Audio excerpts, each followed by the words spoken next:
Your microphone is muted, Ryan.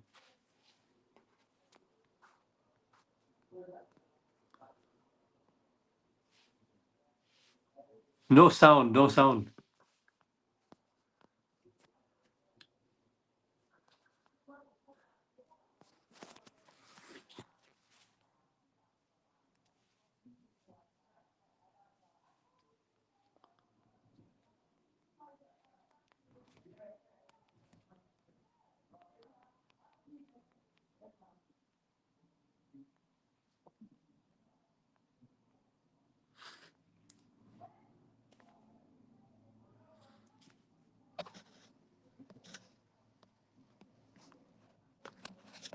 Can you hear me? Yeah, I can hear you now, yes. I can't hear you. One second. There's always something with these things, isn't there? This is weird. I don't know what's going on, but yeah. It's fine. Some bizarre. technical difficulties, there's always fun Let's to have a handle, look. you know? Joy's using a new service. One sec. Can you hear me now? Yes, loud and clear. Yeah, I had it on the right setting before. So literally, Honestly, I was like, I could hear obviously I could hear you, and I was like, okay. So I checked the system. Sorry, apologies for people listening as well, listening to this back and all that. But literally, Joy's on using a new setup, by the way, a whole new setup this week. Went into my settings, and it was on the thing. I've got it on now, but I've put it onto headphones. it's fine. So put it back. I don't know what's going on. Oh, VStream, what are you trying to do to me? I know, Restream, more like, I don't know, revenge of the Arsenal fans against Jonas, the Arsenal master, I could call him, or apprentice. Yeah, I think Jonas will not like to be listening to his little fan. But what's left of his fan base that's supporting him. I'm just fuming inside. I mean, I'm a bit sick, probably you can hear me, but I'm furious inside what I did on Sunday because I was there on Sunday. I forgot to tell you, I was there Sunday, but I'm still just pissed. Yeah. Literally, as I say, I'm still. Like I said on Sunday, I'm not looking forward to tomorrow. Really not. We should be buzzing, but we're not because of an idiot. We'll get on to that. But just to explain, usually obviously Liam's here, but he's still taking some time off. Jonesy and G were meant to obviously hold the reins, but they're unwell at the moment, so they're taking a week off. They'll be back next week. So I've taken the helm. Sure. It's all last minute, and hence why you've only got the two of us. But it just means, as I said earlier in the group chat, it just means me and you can bash Jonas for an hour or so. I'm ready for it. Please bring it on. I'm like Liam in disguise here, pretty much, with my burgundy top as well. Funny enough. Yeah.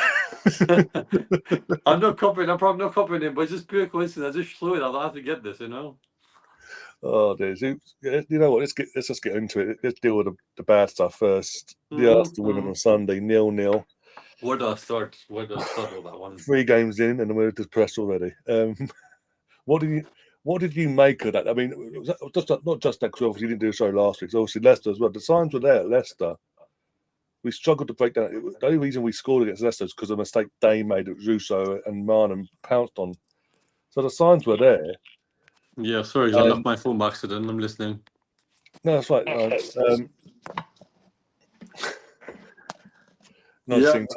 seen Tom's comment in the chat, so I made a little giggle there. But so the signs were there, yet the stubbornness of the man. He sticks with the tried and no longer trusted formation that doesn't work anymore, and we dropped points again. And we're now 4 points out of 9 we've dropped, and we're 6th in the league. Woohoo! Bring on Bayern Munich and Chelsea this week. Woo. Oh, by the way, Chelsea beating Real Madrid 1-0 last time I checked. Jesus Christ. So, yeah. What do we make of this? How do we get through this week? First and foremost, I'm not seeing the league table. I'm trying to see the Arsenal men's side of things more than in the girls, sadly, because I'm just feeling like, I just want to drop my head and say, Jonas, can I have my Sunday back, please? Yeah. Oh, it's depressing though, because we're both the same. Depressing. We should not. This is like fucking Eric Ten Hag, but for the Arsenal women, really. Well, in comparison, exactly. If you take off Jonas's hair, he looks exactly like him as well. They're both. Ten Hag's in his third respective season. Jonas is in his fourth respective season, and they shouldn't. If how long they've been at their respective clubs and their respective job, we shouldn't be. Neither clubs will be struggling the way they are. But here we are, and we're struggling. We're not even struggling against decent teams, with all due respect. We're struggling against teams, even at home. We usually pulverise and punish. Especially, I've said this for about a year now. The squad, when he walked in, the squad was good. Obviously, when he walked in a couple of years back, but the squad's evolved. We've got better. We've got a stronger squad now than what he walked into, and that squad finished a point off the title. Yeah, second season, 11 points. Last year it was like 4 or 5 points off the top, and that's more luck than anything, really, to be honest. And already we've dropped 4 points out of 9. I've already mentioned we're only 3 games in, and we're sitting here depressed, shitting ourselves for tomorrow night, shitting ourselves for Saturday afternoon at the Emirates. We should have been. This is a good squad. This is a squad capable of competing. It would piss him down as well. The thing is with this man is, we mentioned stubbornness. He's got this thing now. He's not like animated. More when I saw, because I was sitting in the North Bank, because I swapped seats when I was with Lottie and the other girls, obviously on Sunday. I like find that, and then I sat on the row 3, which is like on the sidelines, and they're next to him basically. He literally just does this.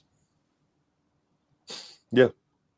Well, the coach of the Everton ladies was my man, animated. I was like, to the girls, who's our manager? Is it the one on the left? I was like, what? I thought it was the one on the right. They said, no, the one on the left here, our left. I was like, are you for real? Like, I was just using my temper, like, because I didn't want to swear on families and kids, thinking he's stubborn beyond belief. His tablet, which I'm sure, I don't know if you saw the picture in the group chat. Literally, his tablet is just plain. There's nothing in his tablet. I was like, I saw that early on, yeah. I like this, like the famous painting. What is this man on? I mean, he's Scandinavian. He should be more lively, no? Not like just sit there like a school teacher, get his baton out. Who should I beat up next? You know. I mean, Riddy's in the chat. He just put a comment of Jonas Emery's Red and White Army. Sure. Jesus. What army? There's no army, mate. There's no army in the Jonas tenure anyway. No, I've just said people. There's a few people I've known that was on usually regulars on the channel. They've stepped away from podcasting side of things in general because of life has got hectic there, but so we sort of talk day to day. And after that first season, when we finished a point off top, that one of the people on Andrew, people in the chat will know who he is, told me he doesn't think Jonas is the one that can take us forward. And I was like, okay, we'll give it second season, see. And I was starting to think, you know what, mate, Andrew must be right, because we'd gone obviously 11 points up the title, we out the FA Cup early, and I know we won the Conti Cup, but buying the Champions League one as well wasn't much to sing home about domestically, buying the cup. And that's only because it was against Emma Hayes, with all due respect. Yeah, true. I was actually there for the one that played Crystal Palace Stadium. I was there, funny enough, so I actually enjoyed that one. Yeah, that's the thing. And obviously, he defended it last season, and it's like, okay, you've defended a trophy, you've done the whole stint as well. You got us knocked out the Champions League early on as well. Please don't remind me about that one. But last year, I was making this. Most of us were making the excuse last year of Champions League, because of the World Cup the week before, the World Cup finals a week before. It was no time for the players to recover. But you almost made that mistake this year. There's no. Pretty much. There's no international tournament. I know there's an Olympics, but most of the countries weren't involved in it because of qualifications and all that. So he didn't have that excuse, and I was like, "Oh my god, okay." And then obviously City came along. He got a decent result. Performance wasn't here, but the result was a good result because it was Man City and Viv came back, and I got my thoughts on that in a sec. Same. Yeah. I mentioned it on Sunday, but I'm going to repeat it here so everyone listeners going to listen to this back as well, just to get their thoughts as well.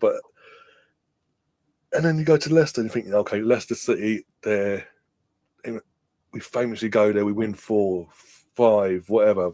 Last year was 6-2, but 6-2, right? Last year. Yeah, last season was 6-2, but normally we get 4 or 5s and all. I think looking at the team, it looked unbalanced. Don't get me wrong. I was like, it looks unbalanced. That's the main grip I've got with him the last 2 match days. he's putting players in. He's got this amazing squad, but he's getting players and just going right. For example, this weekend just gone, Mariola we just got from Barcelona for a free, by the way. Champions 2 times back-to-back Champions League winner in the last 2 seasons. You're a midfielder, but I'm going to put you on the left wing, and I'm going to have you and Frida interchange throughout the game. Even when it doesn't work, I'm going to keep doing it until it's run its course, and then throw Caton Ford on at right back. The guy hasn't got a clue what he's doing. I watched another podcast last night that focuses on the women's, just on the women's side of things, and one of the panelists there really shocked me actually in terms of they're saying the person was basically saying most of this squad not good enough. They need to get rid of it. And I came through halfway through. So I didn't know what his thoughts on Jonas were per se, but his squad is like tearing them all in from him. But one comment actually got me. I was like, is he smoking something? Because he said Leah Volti is not good enough to play for the Arsenal. And I'm like, I'm sat there, I was talking in the chat, I was like, Leah Volti is literally our best CDM. Kim Little, she's great, but she's coming to the back end of her career now. Cooney Cross, she's a good player, but she's not a Leah Volti, not to that level yet. She hasn't learned the trade properly yet. And I'm just like, the bigger things, but the squad's not the problem. I'll keep screaming till I'm blue in the face. The squad, the players aren't the problem. The talent is there to see. We all know the talent. It's a certain man that's more worried about wearing the latest fashion items from Adidas or whoever and looking good for the cameras than it is anyone else. I'm not going to lie to you as well. Sorry, there was another photo I saw on, I think now, late Sunday evening, of Leah Williamson when she's on the bench and during that game on Sunday, leaning over to talk to and telling the assistant how to do what needs to be. I watched that. I saw that. I think you put it in the group as well. That was crazy. And I'm still in. I'm thinking, hang on, is this not concerning at all? Oh, and the guys he's talking to look gaulless. He's like, huh? But yeah, go on. I'll let you go and say. But I just want to get that. No, you're fine. You're fine. It's 2 of us. I'm sure I can listen to you and learn from you as well how you handle yourself in this situation. Shall we say?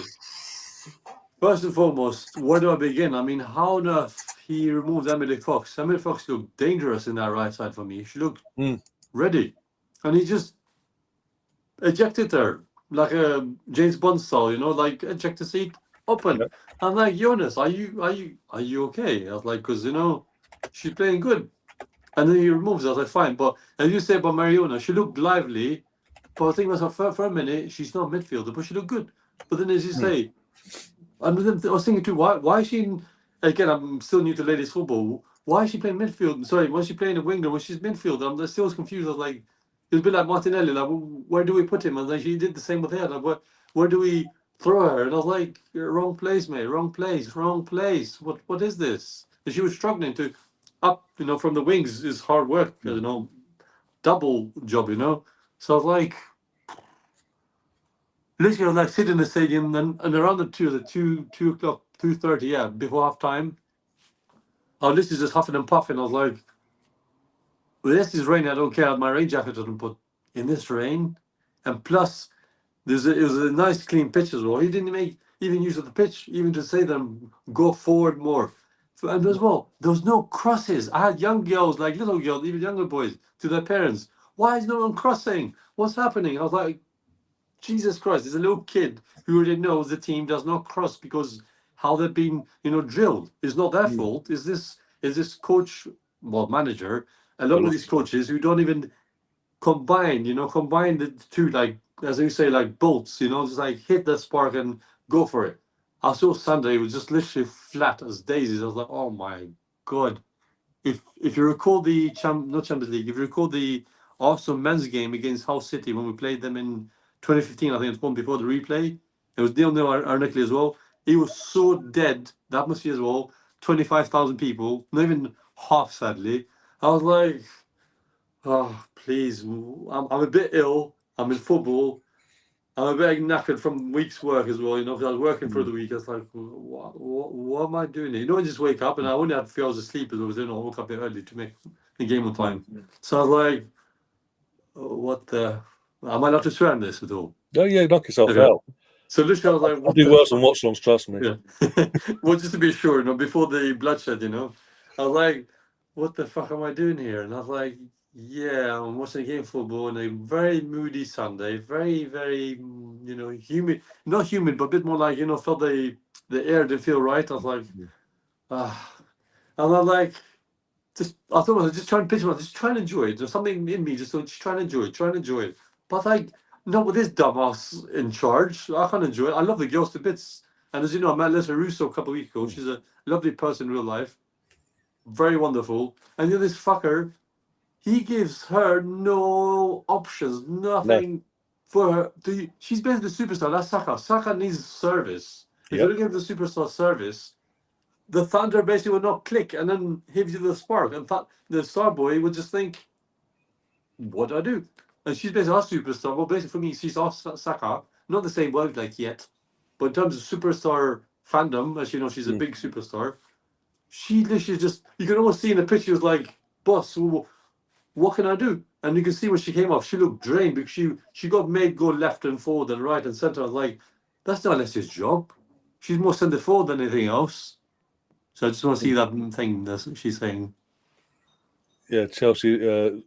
They scored in the second minute. It was an own Oh goal. wow! Apparently, Oh then got wow! a penalty in the 28th minute, but Madrid pulled one back, so it's 2-1 Chelsea for half time. Is this tonight, right?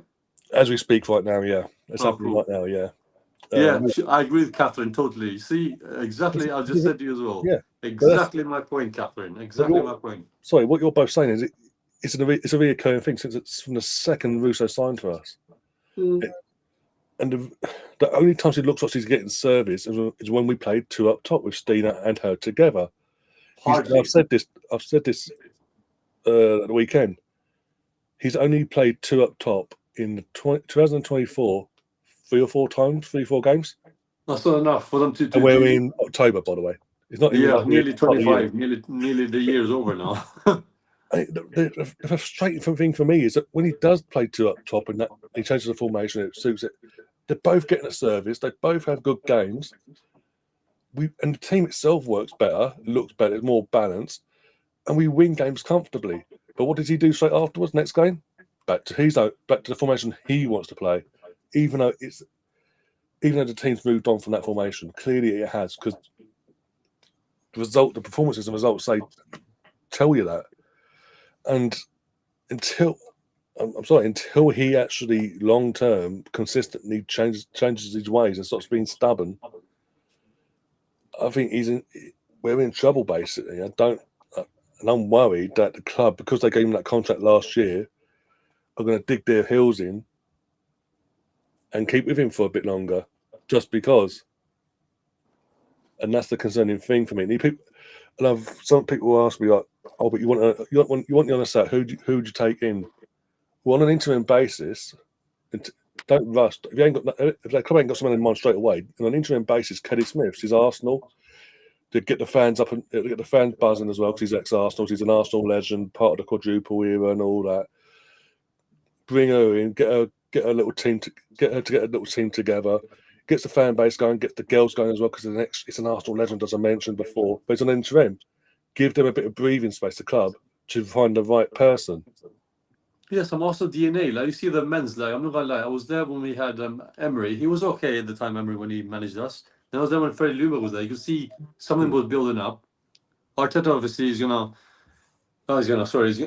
actually giving us this. Sorry, because I forgot to put my phone on this start because I'm getting notifications now. Basically, how I'll use a bit of the men's example, and I'm sure hopefully at some point, I mentioned last year, Jonas will learn, but he'll never learn. But basically, what's he with Arteta? He's brought a new dimension to this family of ours that now we can talk about the men's in a way like we enjoy, we can argue, we can agree to disagree. But the ladies is like, I say something, you feed off me. You say something, Catherine feeds off you, I agree with you, and then he's like, we're just agreeing with each other. He's a manager can simply be, even when he's coaching, when I saw on Sunday, like his substitutions were late, way too late, and I was like, what the fuck is wrong with you, mate? Like this. And plus, it was damp yes. Before I say the pitch looked immaculate. It was the first time I went there this season. And at the same time, I was worried for a minute. he does. He's coaches, as you said, with the player managing the staff member, shall we say? Like, I don't know why he never utilized his first team coaches. Not even approached him, say, look, let's have a little word. What do you think I can tinker a bit, like do my magic or the dark arts of Arteta a bit, learn a thing or two? Because clearly, other teams done to us in the past. We'll get to that obviously in a minute, which I want to bring it up. But this is we talk about the bad news first, and as well, the atmosphere was a bit like. No offense to the ladies itself, because obviously I love the ladies, Arsenal ladies more or less, and the England ladies as much. But atmosphere was absolutely dreadful. You can see people singing, you can hear people like chanting. Like I started off like la di da mate. This is gonna get nowhere. Because you see that no one was like the enthusiasm, yeah, because and that's what I said. One of the group chats I'm in as well. Like on that, it's like. I can't blame it. I was sitting this Sunday, my head in my hands for the last 5-10 minutes. I'm like, I can't blame the people for being quiet in the stadium, for not singing and not chanting at that point, because they're not being given anything to sing and chant about and get. The fans can only do so much before they think, well, what's the point basically in this game, because it's not worked in the first place. I sat in row 3 the first half, because the second half changed. I to block 3. I sat in row 3 of the North Bank, which is literally the goalpost is just like there. Yeah. I was just near the flag. So unfortunately, against front, but someone before me had the flag. I told him he was Dutch. I said, just fly the flag. You're a flying Dutchman. We had a little laugh about it. I know. I wish I had the flag. Just go and just let it rip a bit like Loki as we shared out the memes. Literally, like you can see fans were up for it. We're all G'd up for it. Fine, it's not even half the capacity, but at the same time.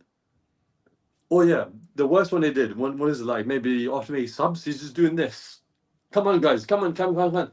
But like, it's not just us who have to give the players support. It's you who don't know. As I said to you before, I'm sure we did the podcast together. This man does not have no management skills when it comes to footballing skills. We saw that with Vivian, how he treated her. The way he threw her out of the bus. He didn't give a shit about her, pretty much. You can just see like, I don't want you. Get the fuck out of here. So I was like, you can see that Sunday, even when let's say subbed off, I think he must have given a little pat like on the shoulder. She was like, I better not react, because we've seen it before how he is with his mental state. And please correct me if I'm wrong. He's Scandinavian, right? Swedish, so yeah. I mean, for the life of me, I have nothing against any Scandinavians, any of them. I have nothing against them. But I thought their mental state is more stronger, more, how can I say this, more tough. It's okay, G. Hope you get better soon. Yeah. I'll say this to you. I thought he'd be more diligent, if you know what I mean, bro. He's more like hands-on. That's like brings his coaches along. Even the goalkeeper, she looked wonderful. Daphne looked great. Yeah, she's fantastic. Told her stay there. Why not tell her kick the ball up, kick it up? Like we used to do with Ray when he first started with us. Like Arteta did. Arteta gave him a big old bollocking. And I know they're both Spaniards, but he like push on. That's what we done with Daphne.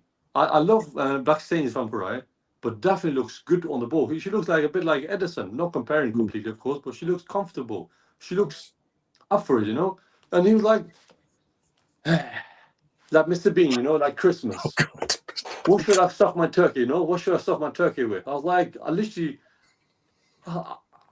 I'm just fuming. I don't know. I never felt so angry watching a ladies' football live in my life until Sunday. I'm literally losing it. No.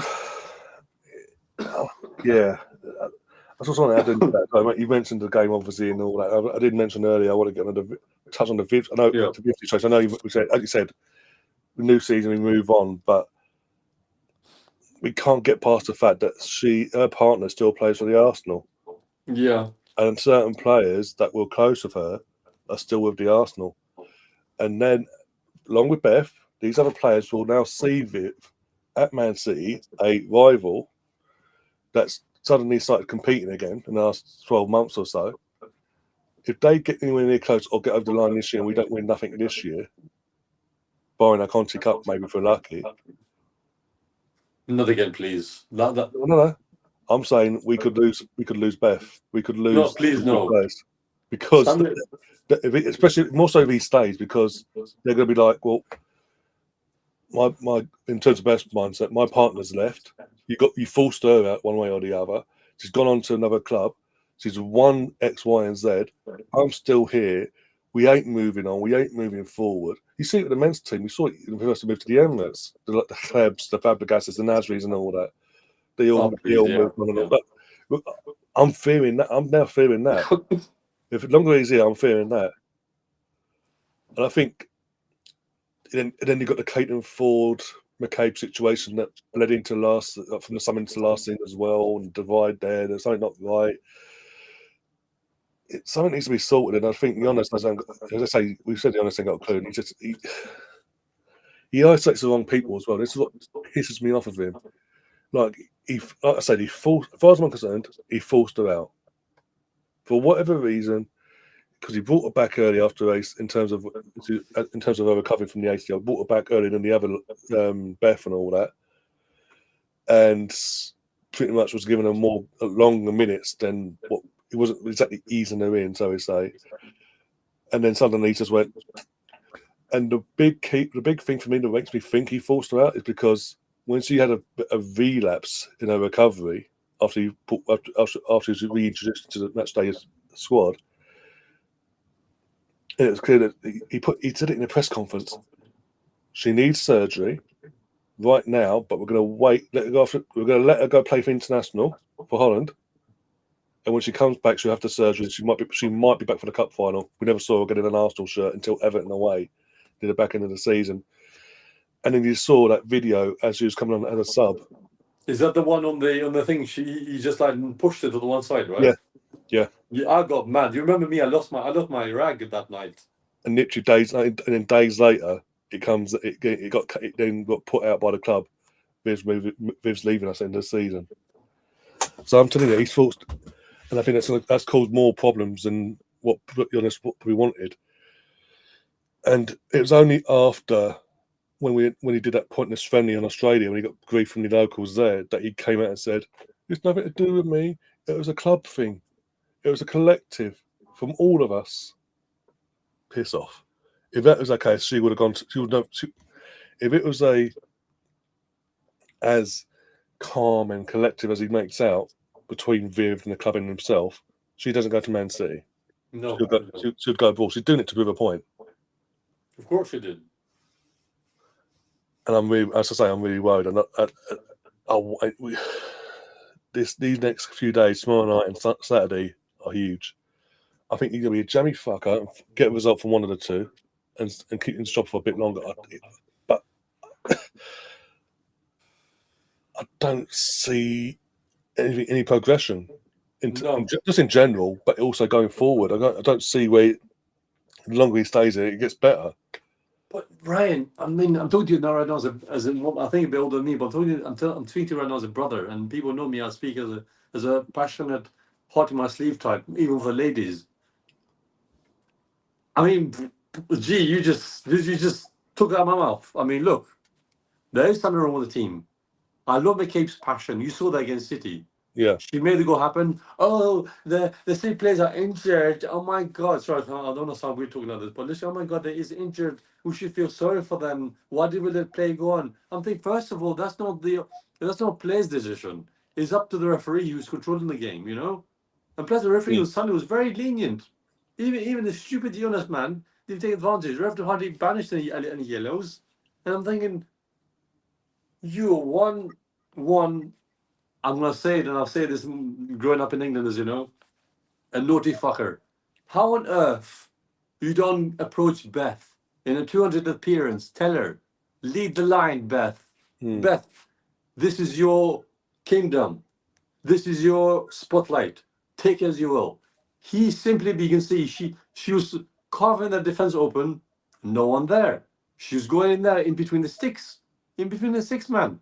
He literally thought that Fabregas going through those, the time before obviously he left us. I love Fabregas no matter what, because iconic as he is, he was smart, intelligent, didn't give a shit, as you can see, and then he proved us sadly right and wrong both times.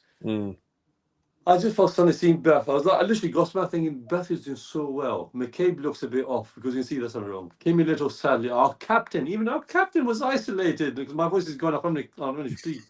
I'm literally like, you can see I had a little girl when I'm speaking. I'm like, how on earth I'm not against humility. Why didn't you put Beth again as maybe a captain for the day, like we do when Saka took the armband from Odegaard, and then now I think Gabriel was our main captain in this present minute.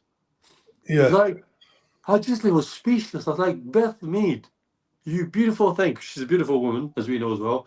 I was like, he does not utilize her strength, which means she carves those defenses open like knife through butter. Nothing there. And goalkeeper I mentioned, unless you're Russo, I mean, she looked good too. But you give her no service. I'm thinking, are you okay in the head, man? You got some bolts not so properly. Sorry, he sets the team up way too defensively. Even against Leicester and Everton of this league, and probably do it because Crystal Palace when we played them this season, way too defensively. And please as well, after he made substitutions, as I already said, he tried to G us up. I'm thinking as well, he literally stopped playing football. He always said the team is, this is your defense, this is your goalkeeper, because she's playing a high line. Fine, I can understand why, because she's Dutch and she knows what she's doing. Also, striking. If there's a striking pair, nothing against the girls. I'm not going to attack any of the girls, to be honest. I have nothing to attack anyone. The girls were like, Jonas, I mean, what do you call him? Jonas boss, whatever he has to be coach. Whatever is left of him, I can use many words in the English dictionary. Probably I can. Well, Apostle, that's knock yourself out. Yeah, well, I've got some medicine there. That's why I'm sniffing with my mic. Where's Jonas? Yeah, Jonas, I'm having a little tampon if it helps you, mate. But yeah, it's works by the girls. It's not the tampon, as you might think. But yeah, sadly, I just thought for the life of me on Sunday, I can't remember being a football game, and generally speaking, a manager does not G up their team, does not enforce any fight, even in giving a fight in their belly. Now, he's supposed to be the leader of this group, fire. He G's up the fans. Even my group, you can ask Lottie, there you go. She's the queen. I call her Queen Lottie now because she's like possessive. Every time she sings, everyone joins her. I told her, this man does not give the team nothing. You're supposed to feed off the coach sometimes, and we do with us. The aura is what you give out. If he goes, will be January, will be next summer. Hopefully he will. For me, I hope he will. If we get Kelly Smith, and I've been to a testimonial, which I forgot to mention before, my first Arsenal ladies game. She's Arsenal DNA. She speaks with a heart in her sleeve, as we know. She'll make Leah Williamson, hopefully, because I know Leah has got a couple more years left in her, at least her prime.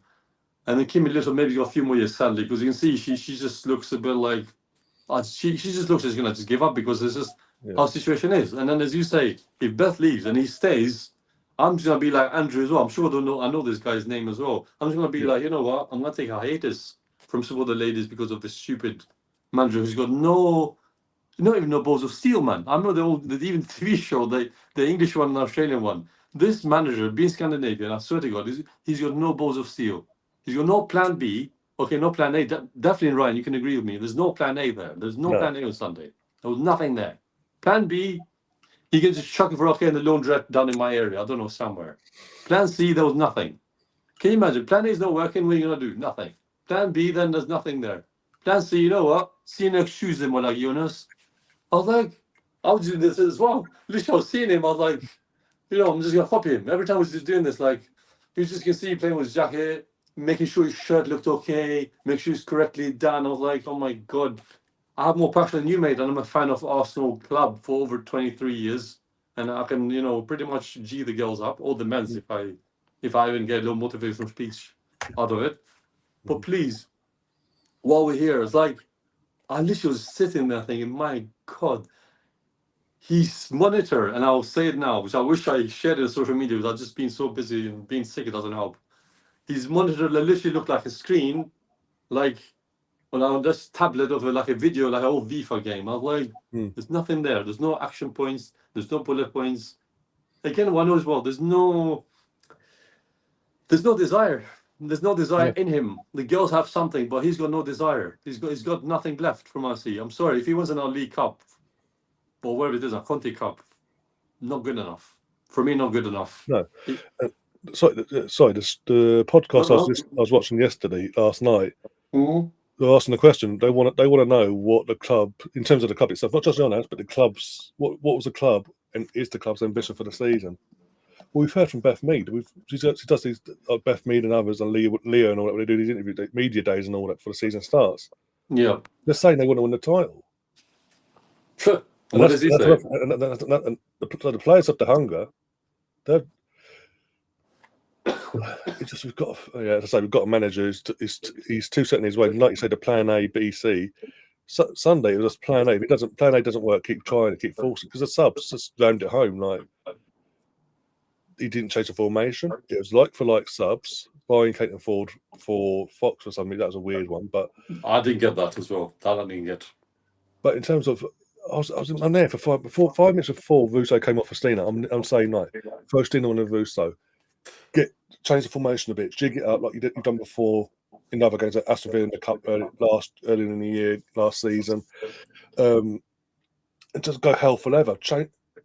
Be more attacking, be more ruthless, be daring, try something different.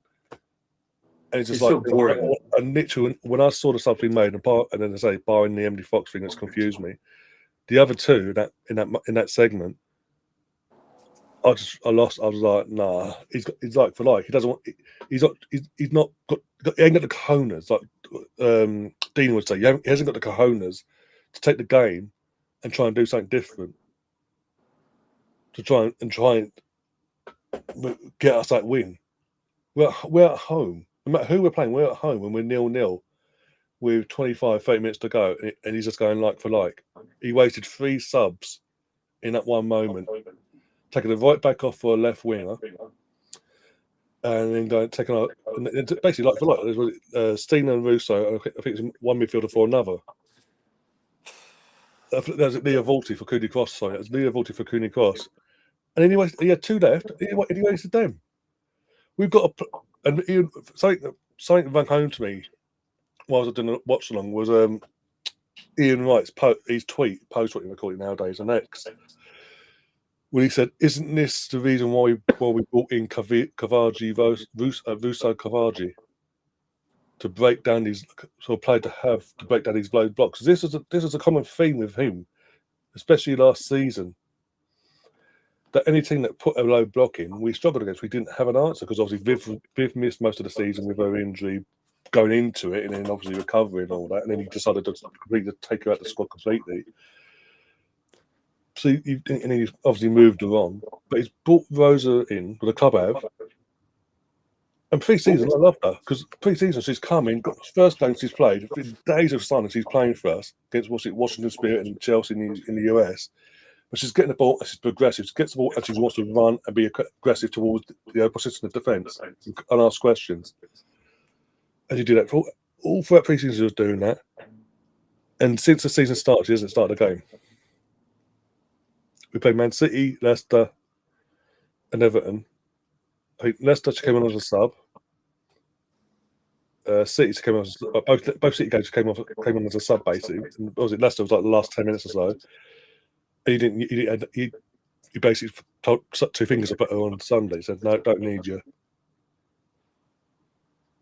These are top quality players. These are top quality players I'm talking about here that can actually change a game. Even if they're not starting on the bench, they can come on and change a game because of their mentality and how they want to play. And she's 21. She's doing this, but he's just like, she's Swedish as well. She's Swedish as well. She's a Swedish international. So I don't get it. How can I forget about some Swedish players? I thought it'd be all up for it, but yes, go on, get you on the Stina. He's just like, no. Catherine Cole loaned her out back in the last season because he wasn't getting the minutes because he didn't have Champions League and all that. Brings her back. We're not letting her go. She's a big part of our plans. Actually, I don't think she's played a minute. Well, what the young girl who signed the professional contract? I know she's still very, very young in terms of football age. Reid. Where was she on Sunday? Yeah, exactly. What the hell, man? I'm sorry. The media side of us is wonderful. We G'd her up. We said, because I know in the stadium is different to obviously when you see from the TV side of it. We G'd her up. We said, well, almost to say, clap and so on. And I'm like, something's weird here. We G'd her up, but where is this player then? Where? She's just kind of professional contract. Sorry if I offended her. Like she's on a professional contract, but she's nowhere to be seen. Not even in the stands, not even in the in the dugout. No. And then we have the certain man again, arms folded one more time.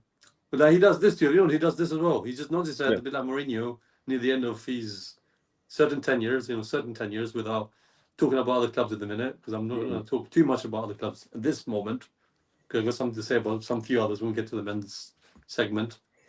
Because I want to be a sick, but I'm still up for a little fight of fire against them. I mean, the obvious one, you know who? The baby blue side of Manchester. Oh, Score, I gave it away. Score, sorry, I gave it away. No, it's not subtle enough. I don't think it was subtle enough. 115, I think. Is that too subtle? Yeah. I'll check on that bus. The bus review 115. Yeah. 115 sounds better than the full-on number. The American way. 115. Yes. Yeah. No. You were saying, please. You were saying. No, just coming to the end of it, and obviously, as I say, at the start of all this show, I'm like, we've got a big game tomorrow, Champions League. We should be sitting here excited, looking forward to it, buzzing. It's away. No, it's away from home, but be buzzing for it's Champions League back after the season out of it. Back where they belong, right? Back where we belong. The squad's capable. We've got a Champions League worthy squad in terms of the personnel we have, but we're going into it because of a certain a-hole. We're just like we're defeated before we've even got kicked a ball. We're not excited like we should be. We should be like, yeah, we're going to do this, we're going to do that. George has done. We're going to pocket it like we did a couple of years ago. Frieda's going to have a pop at this and da da da da. No, it's just no, because we don't trust this manager to make the right call in terms of not just starting 11, but if it doesn't go right, the subs, or just even taking that aside, in-game tactics. We can't trust him to do the right thing, and then you have that. You add on Chelsea on Sunday at home. Now, as you say, the attendance wasn't great in terms of 25,000, if I'm correct. Just 25,000. Not even half. Not even half. That's why I'm just shaking my head inside. You see me. That's why I'm not angry at the fans or the girls, but it's not even half. This is what I'm saying. This is what my point was going to say. Is like that was that on Sunday for the Everton game. If there's a bad result tomorrow, even the tickets have been sold for Saturday, I think you could see similar numbers turn up, maybe less. Oh shit! In protest. In a protest. Yeah. It'd be a shame because obviously I know G's going. I know obviously Lottie's always there and all that. Lottie's going, yeah. I can't go, sadly. I can't go, but yeah. No, I think I'll say it's nice. My nice warm home. I'm not thinking my balls off for that idiot. But I felt sorry for Gary, the DWTT, who's in the chat. It comes on a few times every now and then throughout the week and all that for watch songs or whatever. He flew over last week with his daughter. Last Thursday afternoon? Right. Wednesday or Thursday afternoon he arrived. And it already, obviously, Lottie helped him out get tickets for Sunday's game.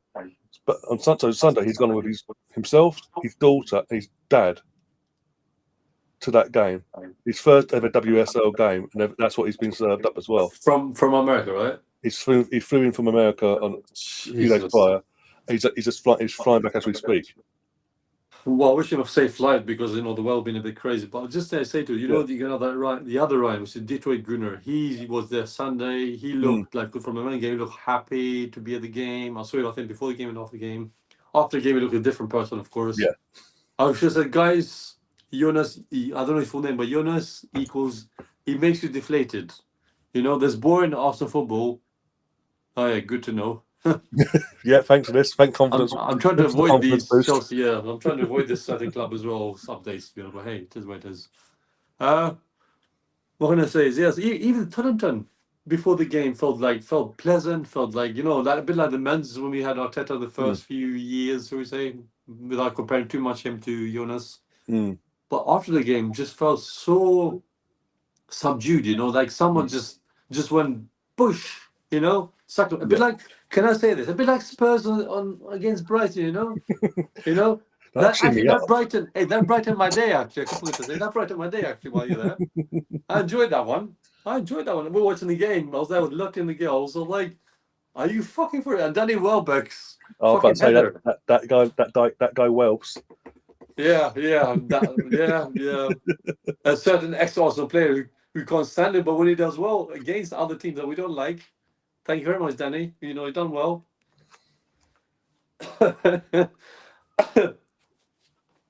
Oh, Oh, that's even more depressing, Catherine. She's just saying that obviously Chelsea winning 3-1, but it goes on to say, but like half their team is out sick. I hope the other half are out sick on Saturday. I think we'll still probably find a way of losing. Trust me, Catherine. well, look, he has to have a plan B now. Okay, I told you, plan A. Okay, any manager will know, any fan will know, every living sort of life knows you need to have plan A. Everything you do, everything you say, everything you take, what should I say, thrust yourself upon basically to do. You know, like I'm not like doing podcast myself. I have to have a plan A, what to say, to listen to you, to agree with you. I can disagree with you. We can have a little argument, of course. We're there for it, you know, within reason. Okay, you say, oh, I can swear. I was like, sure. You know, I have a bit of fire in my belly. As you saw me last year with the Rodri situation, which I'll talk about him at some point again. Yes, he's injured, Rodri, if you're watching this.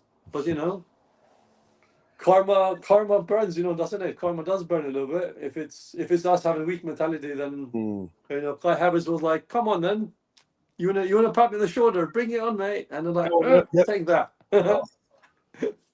Oh no, he's down. Oh well. I remember watching that. I was like, are you for real? I didn't believe it when he went down first time. I was going, Like but 2 then seconds. Partey did this a bit, like you can see Partey did like, I'm like, oh, here you go, take that then. Oh dear, but yeah, we'll get on to the Man City and all that. But 1-1-5, yeah, 1-1-5, sure. The 1-1-5 bus en route to Manchester. Yeah. The blue side, not the red side. The red side, they can be as they are. They can stay there. Yeah. Before we get much more depressing, we're in this segment in terms of let's get some score. We'll get some score predicting. We won't focus on Saturday. Focus on tomorrow. Sure. No pressure from that side. Bayern Munich away. How do you feel it's done? Because it's tomorrow, right? It's tomorrow. Yeah, early kickoff. I'm working, so let's see. Because I do late shift for my job, so let's see. Do you want me to go first? Or you want to go first? If I go first, people might be upset, but yeah. Okay, I'll give you a bit of leeway then. I'll go first. Okay. Nothing against the girls, nothing at all. If there's a plan B, and if he plays the right squad, and that means play the main striker. Please, I don't know the girls' names fully well. If he plays Alessio Russo with the right striker by his side, with the right service, with the right mannerism, Jonas, with the right. I'm sorry if I'm dragging this on.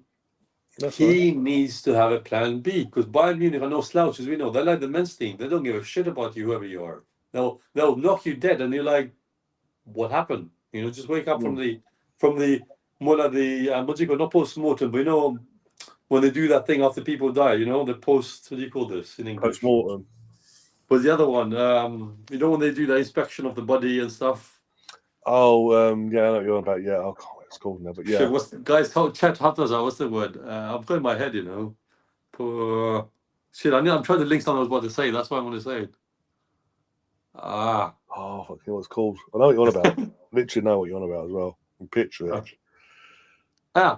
Post-opsy. No, is it post-opsy? That's it.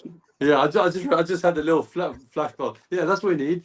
We need him to say to himself, you know, what was our wrong Sunday? What happened on Sunday, Mr. Jonas, in my inner self? You know, he needs to have a look at himself in the mirror. Say, look, this is where I was wrong, surely.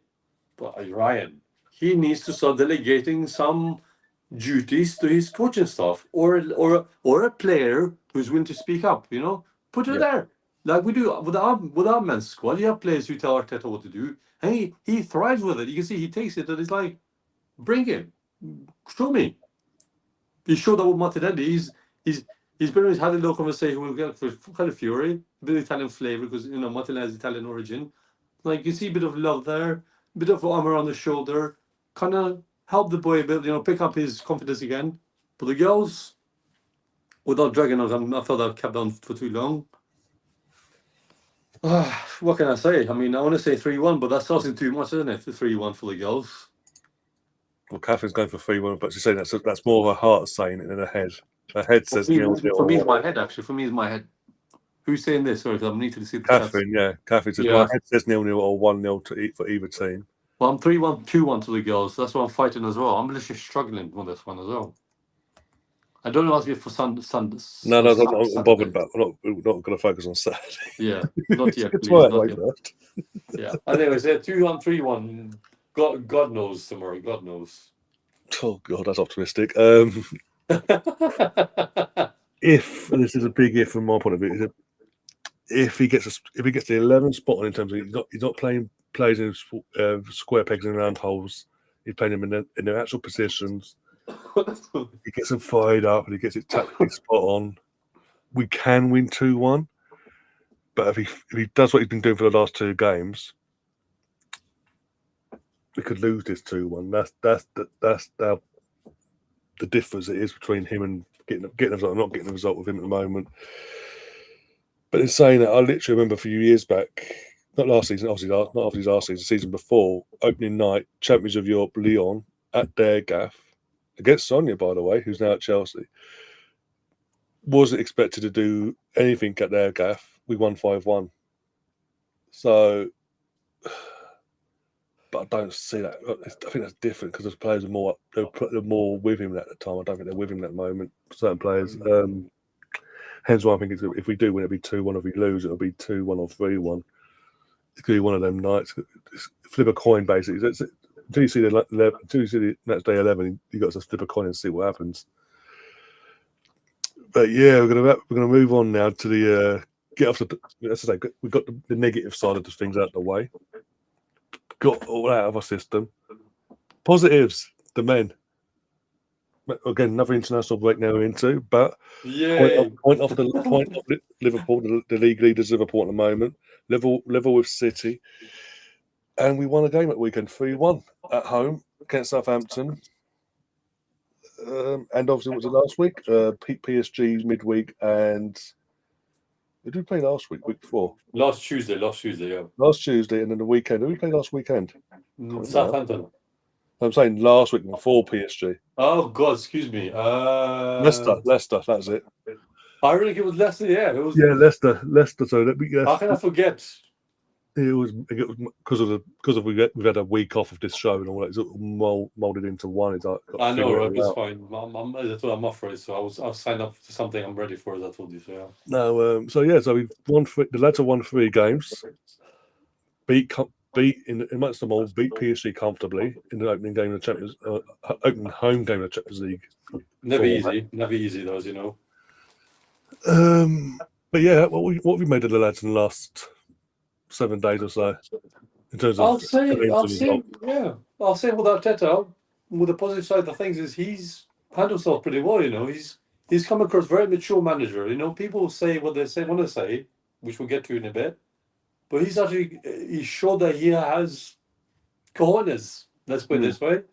He does not take lying down. There's certain media from the British side of things. We know the British media is the best in the world because I've nothing against Guardiola for the good reason that he's good side, as we know, the good things.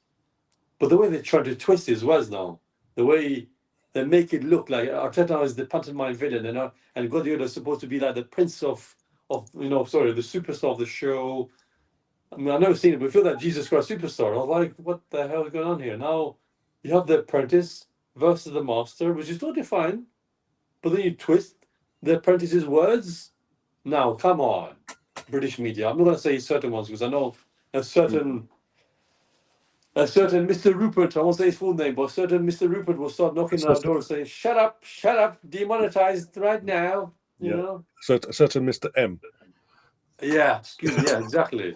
Or, yeah. You can see. Yeah. So on the positives, I promise you, I'm gonna try for the men's. I'll try to be as positive as I can tonight. I'll say this: Arteta can defend himself now. Can speak as if there's no tomorrow. Can speak for the squad. That's how you speak about the squad, or Jonas.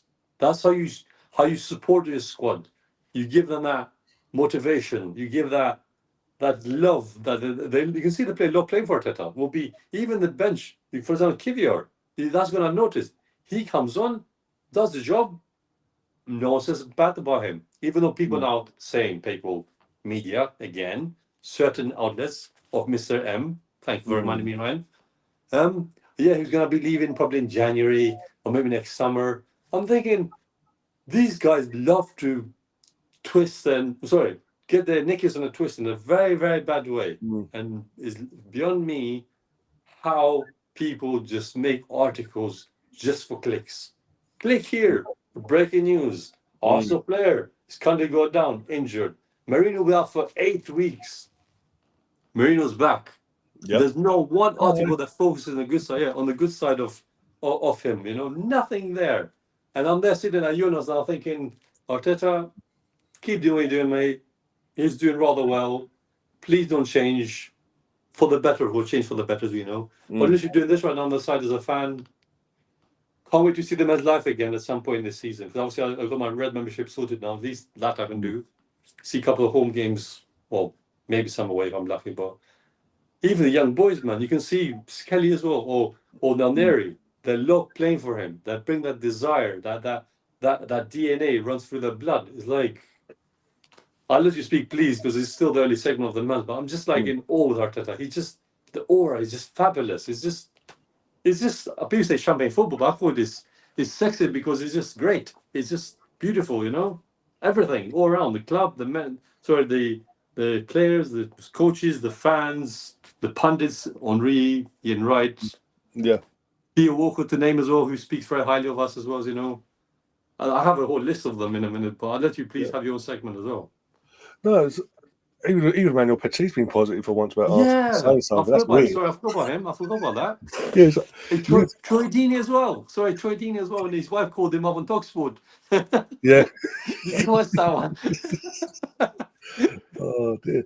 No, what I've liked so far this season in general with Arteta is he's not been phased by what the media want to do. Obviously, you say the media have been what the media are. They want to take words out your mouth and twist the narrative and try and cause more aggro.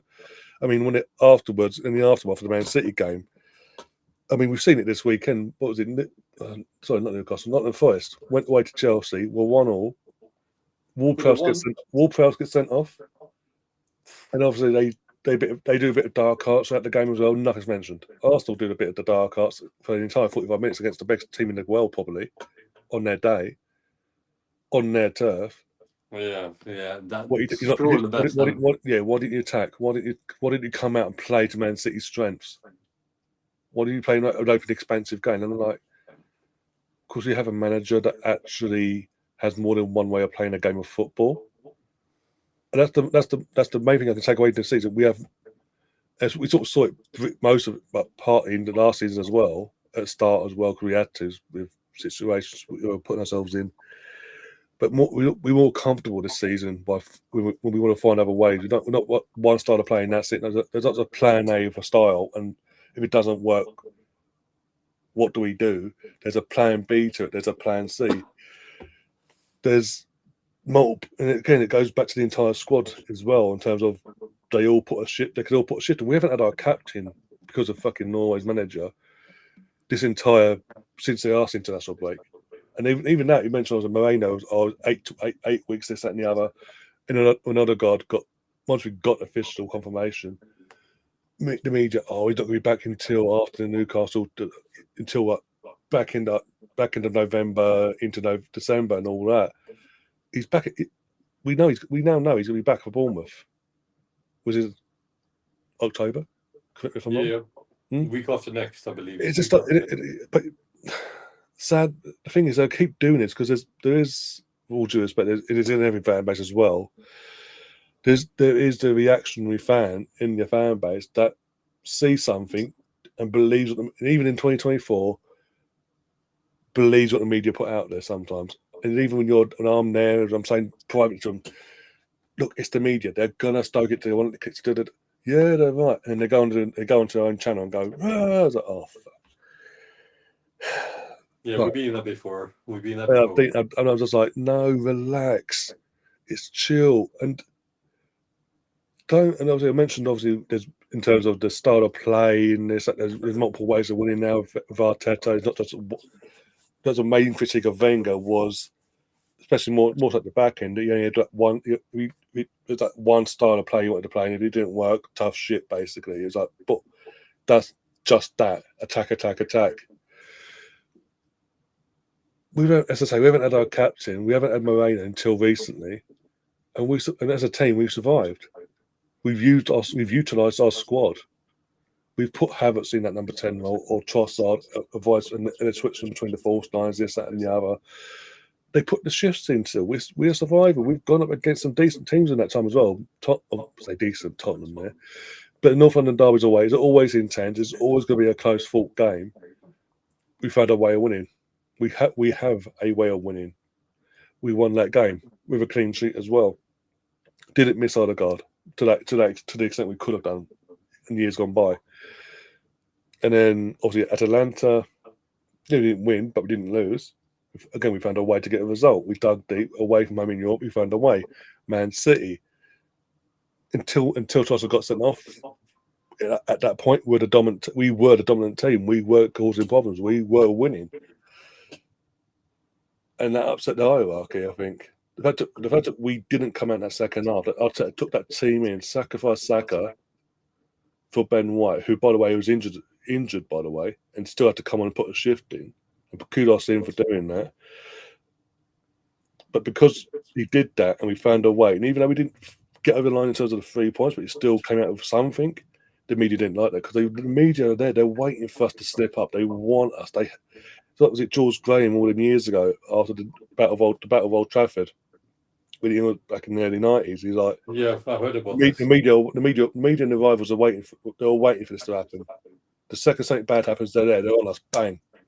We just got to we've got to take it, put it in our pocket, use it as fuel, and just focus on us. It's us against the world mentality. I think that's what we're sort of seeing with Arteta. He's like, yeah, in terms of what he's saying to the media, he's not giving much away. But we've seen it in the documentary a couple of years back. He uses certain things, like for example, the Ivan Toney tweet. He uses that tweet the following game to fuel the players. The following season, after it was not the documentary, but we went to Newcastle away in our first title charge, and Ramsdale came out and said that Arteta got the entire segment of that Newcastle game the night before they played Newcastle, played it to them, motivated them. Do you want to be here again? Do you want this to repeat itself again this year, tomorrow match day? It motivated them. He has a way. He has a knack of using the negative noises, no matter where they're coming from, and using it to fuel the players. And the players feed off it. And that, what more can we ask at this moment in time? We're going up against a juggernaut that is Man City as well. This is the thing. In any other era, Arteta would have won a league title by now. But I'm still sticking by. I said before the ball was kicked, I think we'll win it this year. I just think every year we're improving bit by bit. There's something. There's a pain. They use it and they kick it on. And I think, especially now, no Rodri, no number 6. I know they've got Gundogan, but he's not number 6. I think this is our best time. We've got to be ready. I think next month after the international break, it's going to be a key one for the title race in general. For all clubs, so all the clubs, Liverpool, City, and us are all playing rivals in and around us. That's at pretty much the same stage. But going back to these last few weeks, it shows me how far we've moved on, how much further we are progressing, because we are surviving. We're surviving with Odegaard and Moreno's until recently. Obviously, Moreno hadn't kicked the ball, but my point is still proved. And even Moreno's come in for these couple games, this last 7 days or so, and he looks a good player. He's slotted in. He doesn't look out of place. He looks assured. He looks assured of himself. Yeah. And whilst you're there, I'll touch on about him, and I'll talk about us. And please, you can interrupt me. I don't mind if you do. But he looks like, obviously, he played the Premier League before for Newcastle. What can we say? He looks like, okay, he's still kind of obviously new kid on the block for us. Obviously, playing the league before, as I already said. He looks like a player who just thinks like, Yes, he went number 23. I love Arshavin, by the way, on that period of time. Mm. He's a bit like that. He walks in the club. This is me. This is what I can do. He's an Arsenal fan, as well as we know. He's just loving it. Yes, Yeah. his first game, he's just got thrown in there like, here you go, mate, your game. But it was professional. He did his thing the best way he knows. It's his first game for us. So it was Saturday as well, if I remember correct. So I watched one of the highlights.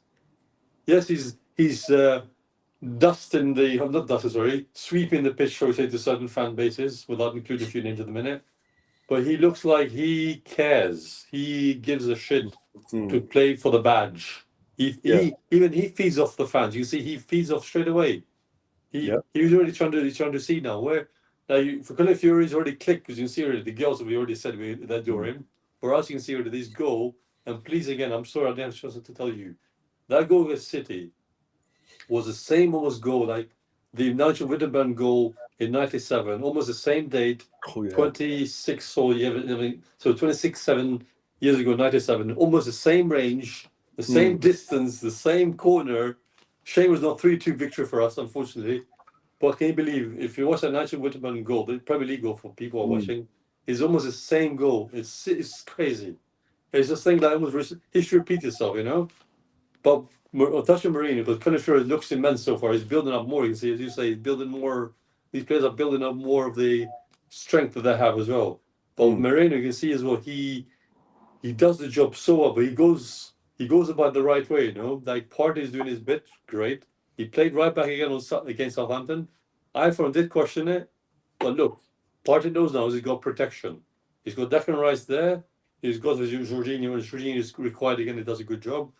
No offense to him. But Marino, you know, Euro 2024, when he could be in England, sadly, as we know. But that's another conversation for another day. But for Marino, I'll say credit was due. The way he clicked into gear, obviously having an injury straight off the bat when you sign for a new club is not easy for anyone. You know, like trying to gel the team, understand the fans, understand the manager, where he's coming from. I think both being, again, ironically, him being Spanish, I tell you, being Spanish, actually probably getting a little lift. Raya for one as well. Again, even that alone, Superman Raya call him now, because you can see already he's given this new guys a new lease of life. How can I say to you is that they integrate well together now. Every player you can see feeds off each other. Like, we have a rotation a bit, which is nice to see rotation when it's need to be done great. Which again, I'm about to say about the ladies, but sadly, that's another segment for another day. Now again, that one sadly, but with the men you can see, we have a bench that can be utilized. We have a first 11 who can be dispersed in every corner. They can play different positions, and Timber as well. This man knows no limits. Yes, I know he's a bit kind of he's sitting back on the ropes a bit. Sadly, Kai Havertz again has impressed me how he's continued his mental strength from last season. How nothing phases him. You can see the man does not take it lying down. He's a big lad, tall, lanky. You know, he reminds me of one of those like gangsters growing up. Like, I don't give a crap about you. You're just gonna, you know, I'll treat you down more like. And that's what he did to Roger, and Roger didn't like it. But like Havertz is like, so what, mate? Who are you? You know, well, like, you be humble. You know, to say to Haaland, you be humble. I'll be the one who dictates what happens in this front line of this Gunners setup, you know, because it seems like even talking about Haaland, and I'll say that name, he's not been having a great few weeks of late, and then somehow, since that be humble. What's he done? Yeah, exactly. And then you have this Mr. M's outlets that apparently wants to accumulate certain Premier League greats. I'm thinking if he wants to reach that level of being a Premier League GOAT, shall we say, it will take some doing, you know, how you come across, how you speak, how you conduct yourself.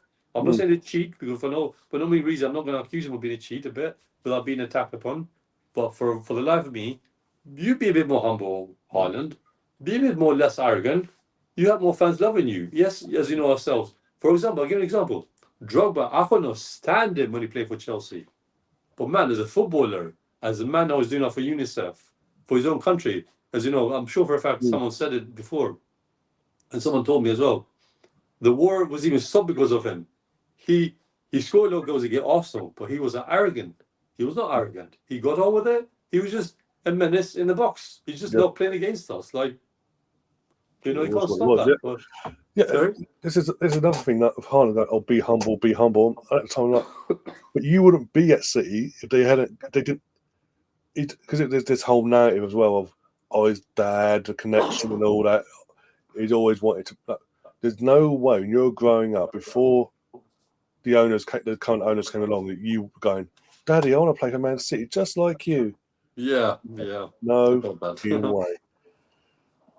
Literally, and if it weren't for the Man, and as I say, if it weren't for the Man City money, you'd be in fucking La Liga right now, turning up in La Liga. But it is what it is. I think he'll be going. He'll go there soon. But it's just that like you say, there's arrogance, but there's a way of putting that arrogance across. Henri, even Aguero, as you mentioned, Drogba, yeah, Drogba was cool. Even though he loved Drogba, playing against us, yeah, Suarez. Drogba was cool. These are players that had arrogance, but they conducted themselves in a manner on and off the pitch. Yeah, every now and then they'd spit fire, and they'd be like, in terms of if something didn't go their way, they'd just let loose in terms of towards the ref. But that's about it. They wouldn't go up to an opposition manager, title rival or not, and go, "Be humble, yeah, be humble." When you just nicked a 2-2 draw against 10 men, I know, celebrating like crazy as well. and you picked up the ball and threw it at a player's head when he wasn't even looking. That's another thing. One thing I took away from the Man City game, going back to that quickly, was this is a rival. This is a proper rival. For the last 6-7 years, we've had ran down our throat by the media that Liverpool Man City is a rivalry. It's a rivalry for the ages. Oh, please. No, Arsenal Man United was a rivalry. Chelsea Man United was a rivalry in terms of Wenger versus Fergie versus Mourinho.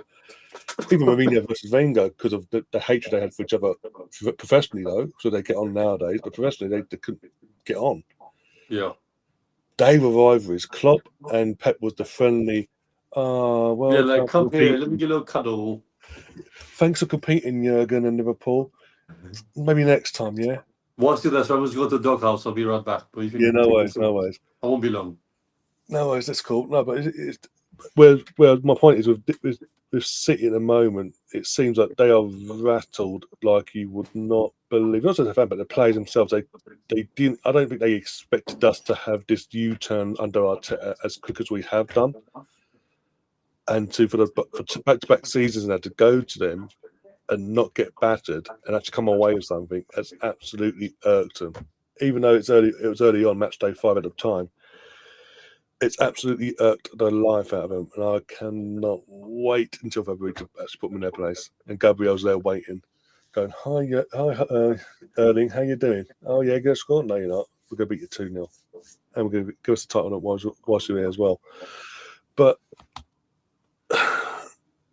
I'm just annoyed that we've got international break now because, again, out of the two Arsenal teams, this is the one I'm looking forward to at the moment because we've got a manager that actually knows what he's doing. But Catherine's saying as well, we're wearing our black kits tomorrow against Bayern. Yeah, I'm not surprised considering their kit's all red. But once Marina starts, do you see him ever being it's a rotation? He's not going to play week in, week out because he's got squad depth and all that. Rotate, especially with this new Champions League format. You're going to see a lot more rotation in at Arsenal and all that. And that's what I think. That's where later on down the season we're going to see City now without Roger get caught out a lot more frequently now going forward because there's more because there isn't that late November, early December match day 6. That's done. See you in February for the Champions League. The Champions League is going to continue into January, and then you're getting a few weeks. Oh, okay, and it's back and you're back off again. There's not that respite now, and that's why I think, as I say, winter period where Premier League fixtures as it come thick and fast around December till New Year anyway. And if Man City are still in the Carabao Cup, you're going to have them playing Champions League, Carabao Cup, League. Pretty much every about 48 to 72 hours, they're going to be constantly playing game in, game out, game in, game out. And then you've got the FA Cup at the start of the new year, so that's when you will see Man City drop points down, get found out a bit more. But from our point of view, I think we'll drop points. I think we're not saying we're not going to drop points, but I think we'll be fine. I still think, as I say, I think we will get over the line this year. But I'm just so I hate international breaks. That's my fucking Right. Talking of these international breaks, even though we can leave City almost to one side for a minute. Yeah. As you know me, I'm from a small land of Albania, and I love international breaks for small teams. National League, I can understand why for my country is needed, I guess. But for the likes of England, the Frances, the Spains, the Germanys, and so on, don't get me wrong. We don't need it. You don't need it.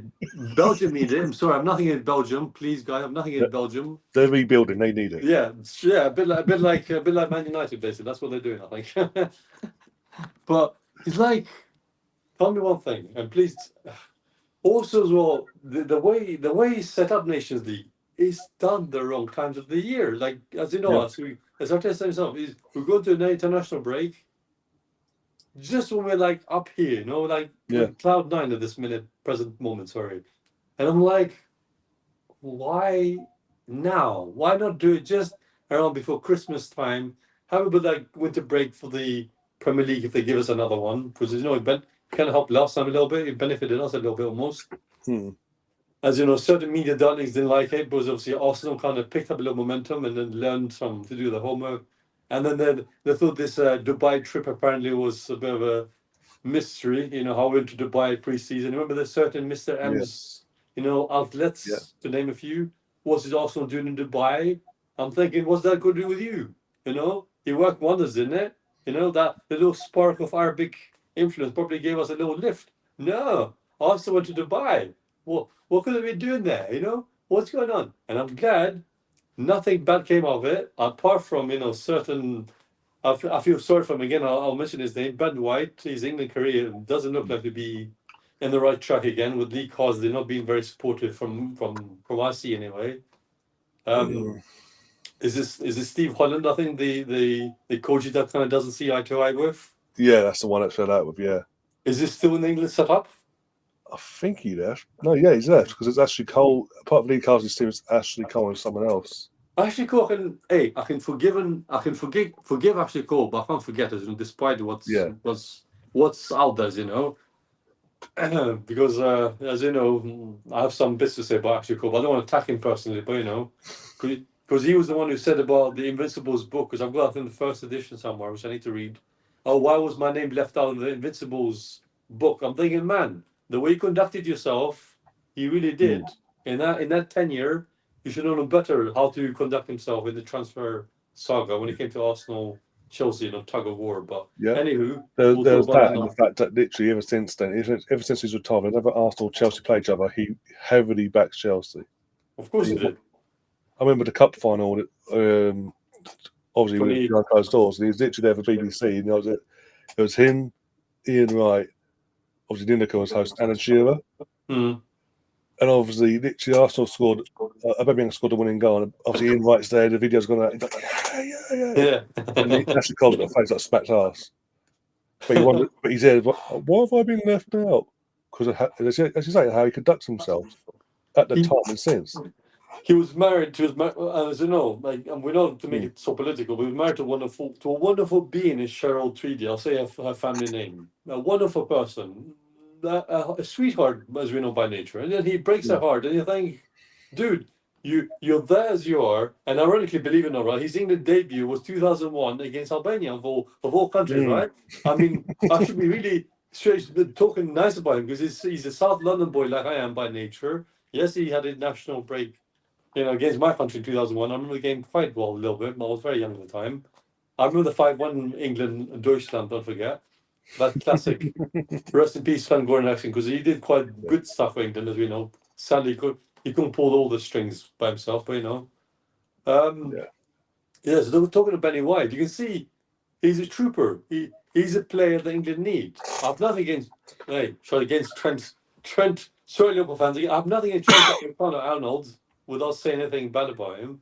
But even he's got a bit of arrogance, but he's got a bit of swag. A bit like, I won't say Henri, but a bit of swag. A bit of something there. A bit of humbleness, shall I say, hard to learn from. But the thing is, I would love to see excuse me. I love to see Ben White play for England because you can see he'll bring a different vibe to it. He'll bring a different. How do I say this word? Different mindset. He's more of a fighter. He's a trooper. He might be the circus clown. Sorry if I cut you off. He might be a circus clown, but he does it well. You know when he does, you know the what do you call that word? For I'm losing my voice because my voice is gone. He can be the shithousery. Well, that too was another one I'm thinking of. Shit, I can't think straight now. Dark art. Shithousery. Thank you. That's the one. Yeah. Yeah, shithousery is needed. You know, he worked for Gabriel. You know, there's so many Gabriels we have. Gabriel the defender, because Gabriel the striker, sadly for us. Yeah, I think we've moved on, but the squad itself's moved on, and he's just been left behind, and he's just there. Yeah, I know it's my kid. His name is Jesus, so like I have to leave him be. Yeah. I think with him, he's having a very similar so far start to the season like Lacazette did in Lacazette's last season. Exactly that. But yeah, in terms of Saturday, going back to Saturday, it was 0-0 half time, and we give away a City goal. Do you think it was? Do you think it sort of counted? Do you think it was a foul on Sterling, or? I think the week before it was against Leicester. I think Calafiori made a little foul. They're saying a foul. You know the media again. We're going to talk about them again. We get a little probably bracket. I think eventually I knew that was going to come bite us back in the backside because I felt like how the referees just let things go, and on Saturday it's like we're a bit focused, but look, it happens. It happens. What it happens. But one thing I love about this team, and I can say in other podcasts as well, I'm doing with the guys, we show resilience. We're showing, we thrive off the atmosphere now. You can see the team just straight away. The people are still singing. They're here. We're going to give them the game. And as you know, they did. They did give us a game. Yeah. Yeah, no, I think the reaction was 2-3 minutes later, one Havertz with a goal, Saka with the assist. Saka, yeah, Saka's a 7 GA in 7 games. Who on earth decided to say? I don't know. Maybe I'm wrong. Please correct me if I'm wrong. Anyone can correct me here. But who on earth said fine? His free kick was not free kick in PSG. Blah blah blah. Okay. But his assist now. People are saying that's not an assist. It's like, well, it's just a cross through and Gabriel showed. They think that's easy now, just to make a pinpoint accuracy cross, whip it in, and there's the striker or the attacker. Sorry, just kicks it in and it's in. They think these people think that playing football is easy in this day and age. If they think that just covering the defense is easy, just to cut through the ball in through the channels, in it goes. I'm like, Havertz as well for the third goal. We know he's a bit injured. Sadly, not bad injury. He was on the floor rolling in pain. You can see he was struggling. He still made that goal happen. Yet still, nothing's get told how well he did, how well controlled the ball, how strong he's become. And I keep forgetting he's only 25 years old for God's sake, and he's still mentally strong. I thought he's actually older. I don't know for some reason. I thought he was older. For a while. Yeah. I was like, 25? Are you having a laugh with me? But Saka as well, my God. I mean, can I just say after the PSG game, him be captain that side and Henry interviewing him, I was literally thinking, you will make a fine, classy captain one day. If Odegaard decides to, hopefully not leave, but hopefully decides to not to pass the mantelpiece to someone else. The way he talks, Ryan, and to other fans who are watching, our fans especially, he talks sense. He has the swag again. He has the bit like Henry, Vieira. You can tell he's learned a lot from everyone. And he just talks well, feels well. He's just alive, He's just a different breed as a captain. And ironically, there's a humbleness to him as well. But that's something for someone to learn, thing or two for someone who thinks he's won the quadruple with a certain 115 route to City of Manchester. When they say welcome to Manchester, but I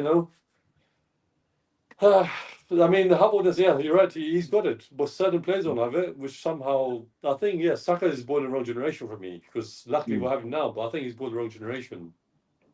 Yeah, he is. And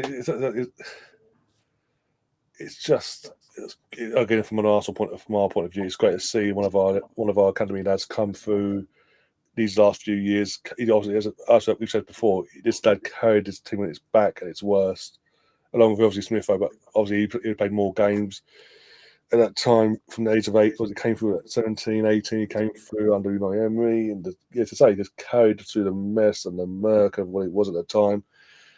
And he's obviously sticking by, and obviously the club's sticking by him as well. We're both reaping the rewards from both point of views, and it's nice to see players, as I say, players come through our academy, and reach certain levels that we expect us to be competing at, and that he wants to be there competing and at the big table, not just domestically but on the European standard as well. And you see, obviously from an England point of view, how much it hurts him losing back-to-back finals, Euros wise. It's just I kind of have to laugh when you got the rivals going, but the cross doesn't count anymore. We can't count that cross with an assist or that corner because Saka takes it. Or you say the free kicks. You say about the free kick the other week. It's like you eradicate free kicks. They can't be classed as an assist anymore or a goal. Fuck off. But when Phil Foden was doing it back end of last season, when he was turning up trees, world class was being banded about for Phil Foden. And yet, for the Euros, he had a stinker. Let's be brutally honest there. He did play 2 goals. Where Saka turned up, and I have said, even since this discussion between Saka and Foden, because Rio Ferdinand being Rio Ferdinand, and made this a discussion point in the first place. For me, world class means you turn up club and country consistently, game in, game out, mostly. You might have to do a game where you're a bit of a stinker, one or two games a stinker. You know the perfect one, exactly. Not perfect, man. But because from a consistent point of view, you turn up for club and country. Saka has done that from a young age, since he broke through from Arsenal and England, respectively. This is a lad that got brutally abused, along with his 2 other teammates for England a few years back as well. Used that, got right people around him, family, teammates, club, and all that, and come out on the other side of that. And yet, Foden's just disappeared. Since the back end of last season, stink over Euros, and he's a bench warmer at the moment as we speak. In October now, and he's pretty much a bench warmer at the moment.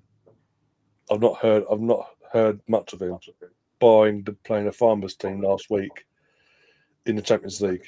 I tell you something as well. If I cut you off, sorry, but basically I watched the kind of snippet because someone filmed it. But when he made the assist for Gabriel against Tottenham, I think the first one, it wasn't that beautiful because it happens. And then they're abusing him. You let your country down. You let your country down. I'm thinking, you guys are the worst. Nothing. He's a Gav. He's a Chelsea fan. It's fine. That's fine. I was like, what? I can be switched up watch Chelsea now. I was like, yeah, you let your country down. He's like, you know what? He does the corner, does the assist. For some people who don't know what an assist is, apparently they don't know what it means to even be a squad player. And then he just does this. Any more guys? Any more? Anyone? Any more? And this is go all quiet. You hear them say, fuck off. Fuck off. Who was the team in Brighton that weekend? Beside the lovely Arsenal, they Brighton that day on Sunday, didn't they not? All that dampness, all that rain went on Sunday in the country. That's what you get, guys. 2-0, you did fuck it up. Quite literally. I loved every second of it. Been telling to the sun, I wish I filmed it for you especially to put it on, but I wish I filmed it. Literally was there I was like, oh my God, I needed that for the ladies, actually. He's like, made up for it. That made up for me. That made up for it. Yeah. I was not. Hey, Undogi, while you're there, sorry, Undogi looked great, and then he's like, oh, he's breathing as if there's something wrong with him. And like, you clearly had a chance to clear the ball away. Yeah, he's doing this. I'm like, who are you now? Power Ranger now? I'm like, what are you doing, son? What are you doing? I'm like, I'll be a humble fan then. Ryan. I'll force my team then. But on the flip side, we enjoyed that. I'm sure we did as Arsenal fans on Sunday. Oh, absolutely fucking loved it. And today, I'm sure Liam enjoyed the popcorn out. Let's get the popcorn. Danny Welbeck scored fantastic. I know that man Welbs or that guy Welbs, I call him. Guy Wells, yeah. Yeah. I think that is what probably hurt Tottenham fans the most, because obviously he's ex-Arsenal. Well, obviously he's obviously United Academy player, but ex-Arsenal. He did a few years of us, and hey, whilst you're there as well, ever since he left us, ever since he left, and obviously once he moved from Watford to Brighton, once he settled down at Brighton, he does like scoring the odd goal against Brighton, Tottenham, home and away. And United as well. And United, obviously, yeah, that's a Can I given. just say though, how does a team? Yeah, how does a guy? We'll go back up. Sorry if I go back and forth a bit. How does a team? I know the league is very competitive again, which is wonderful to see. I love that as a neutral from other side. How does the team go down from beating United 3-0, then 2-0 at Brighton, and they still decide to fuck it up? Whilst on that topic, and then somehow you have Ange Postecoglou. I'm saying his full name right. That you can see the face after the goal went in, like, oh, nothing against him. I don't have nothing against him, but he's a bit of a, I think 2.0, shall we say, the older version, shall we say? Yeah, I think Sunday was his Conte realization moment of, oh shit, this I can't fix this bollocks either. Yeah, that Thanos is like Thanos just gave up basically. Like, click this finger, like, oh. In Civil War, remember Civil War? They all I don't know if it's Civil they killed him, but you're like, you know what? I'll click my fingers one more time. Oh, yeah, like, yeah. Hey, the Tron was the best. You cannot not to, because I wish I filmed it. The Tron, the Tron is horrifically bad because he is a bit of a big bloke, but the Tron is the best thing ever. You know, I was like, oh my god, hearing it live in person for the first time. I didn't know how good it is, because obviously when I read it and then you hear it on YouTube and whatnot, but real life is the best thing ever, you know.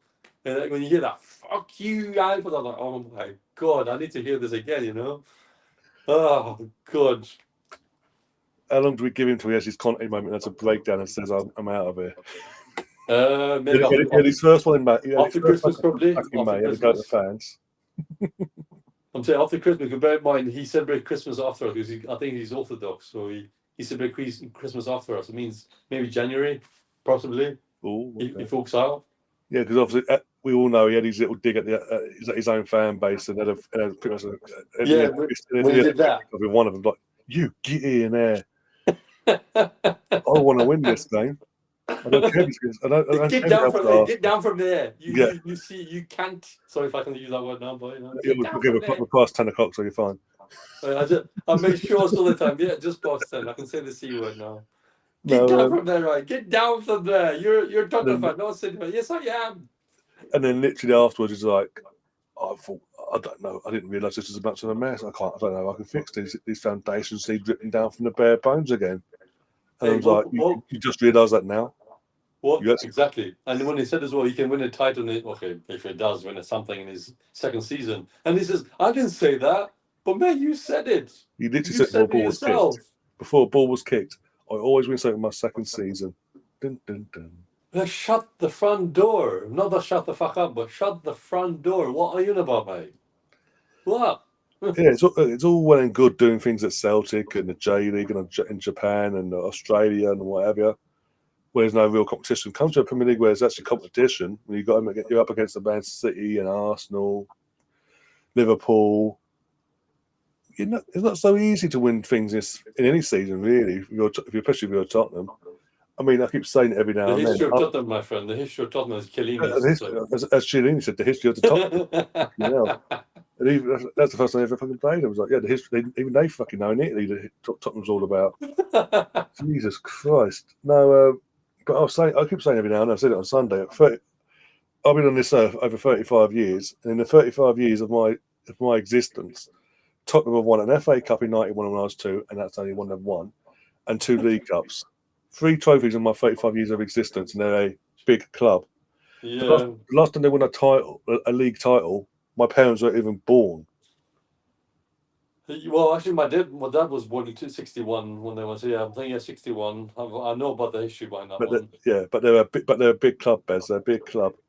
Excuse me, they're that big. Oh, I'm sorry. I've call to the media. Call to Mr. M and his phonies. They're a big club. According to Mr. O'Hara of Talk Sport, they're a big club. They're not. Because in that 35 years, Arsenal won the league title at Anfield in '89, 91 the '91 title, the '93 League Cup and FA Cup double. 91, sorry, right? 91 with the league point deduction as well, right? With points deduction as well, yeah. Yeah. Yeah.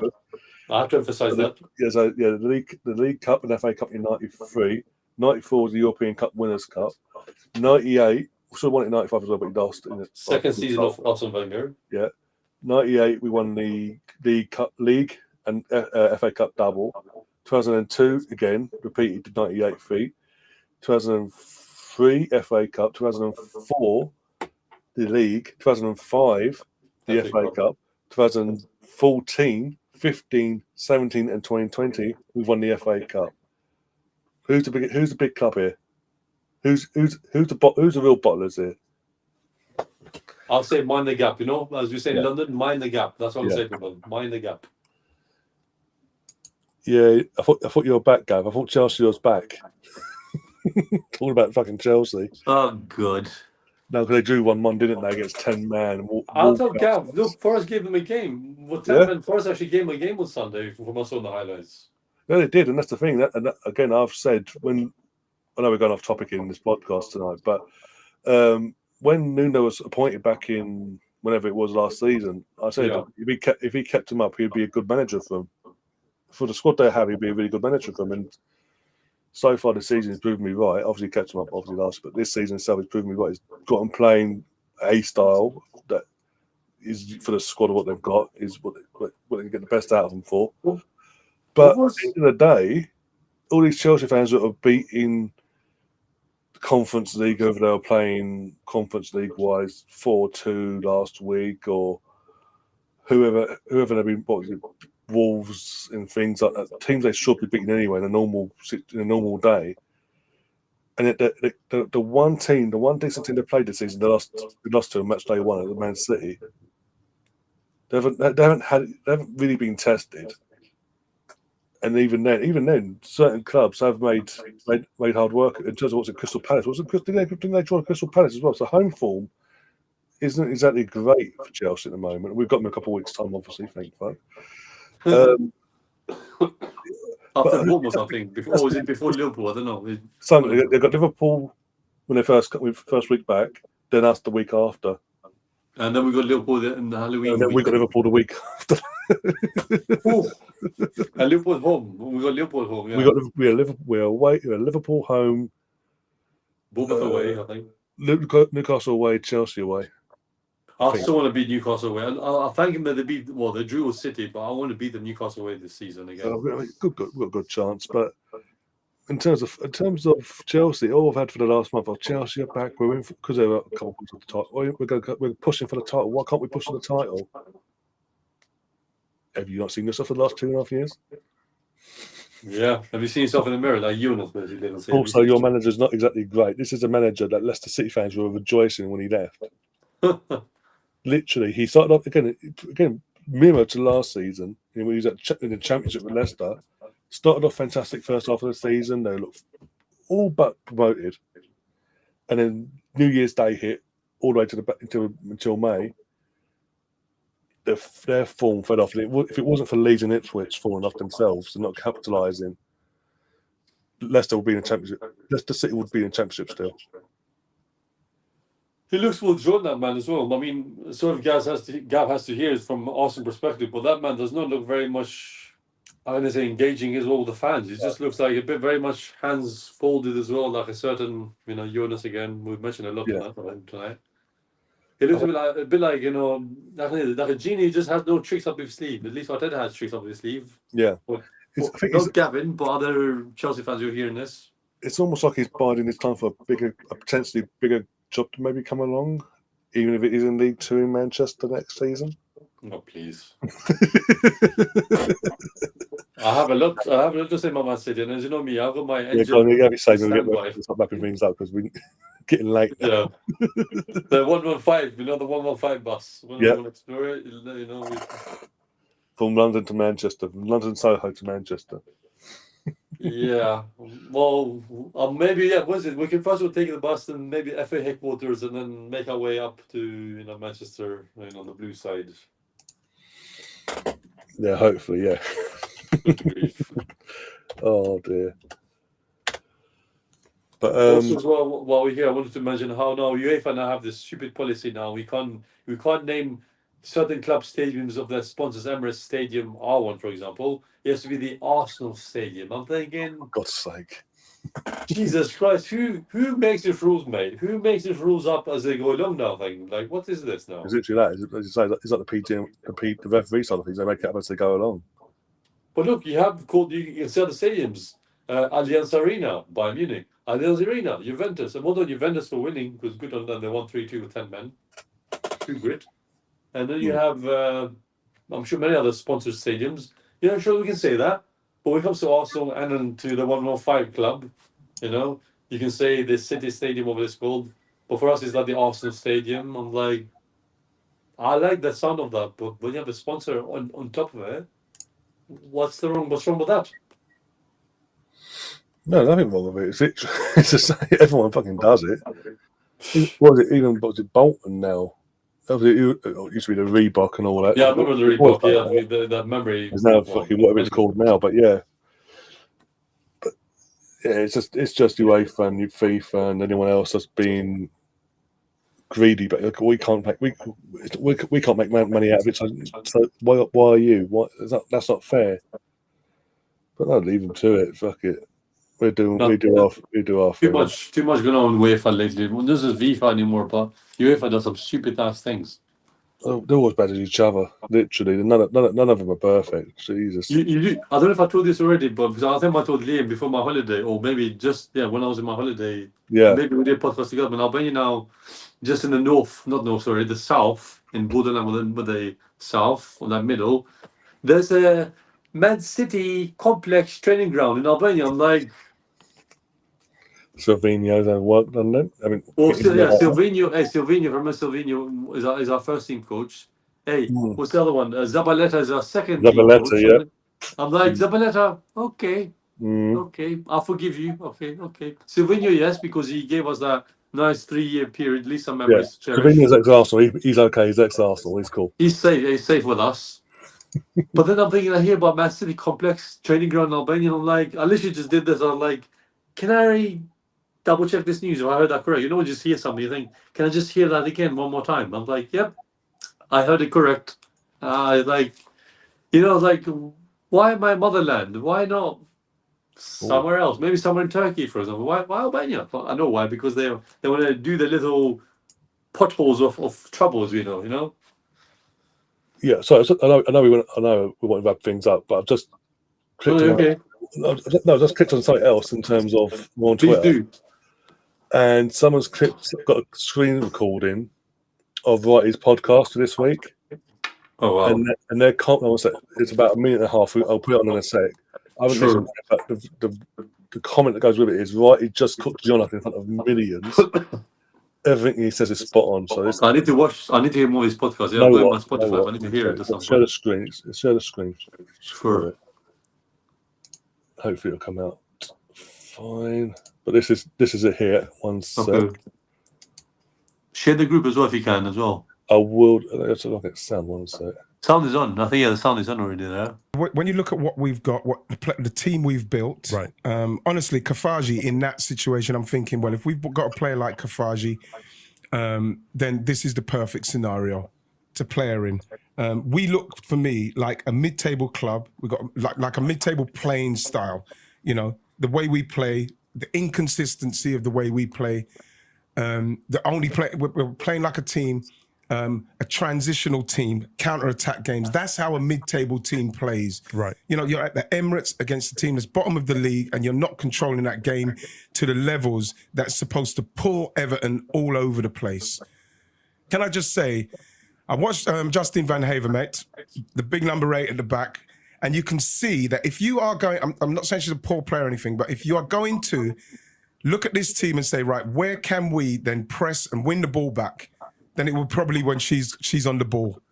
She seems to have to really take her time and think about what she's going to do. And that should be something, with the amount of people you've got behind the scenes with the coaching department, they should see that she is a weakness in respects of her distribution out of the back. And then we should be winning the ball there and then going at pace. There's too many players as well. They don't look like they're enjoying the game. They look robotic.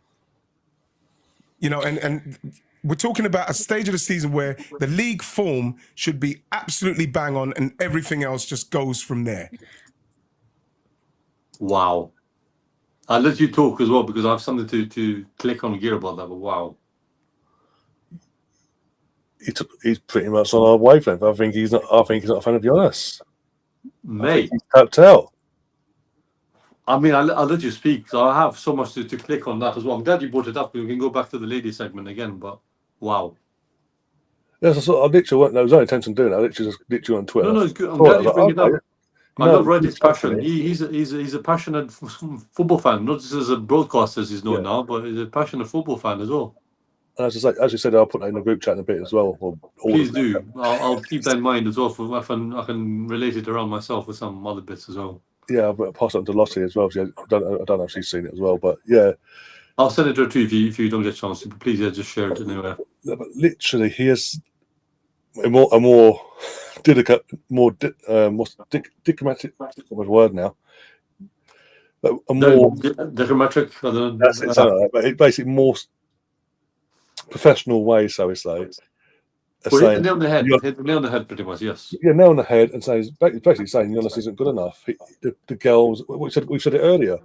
The girls don't look interested. They're robotic. They start to play.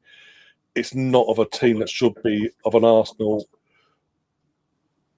And yeah, in terms of why is there no one in the coaching setup spotting weaknesses in the opposition and capitalising on it?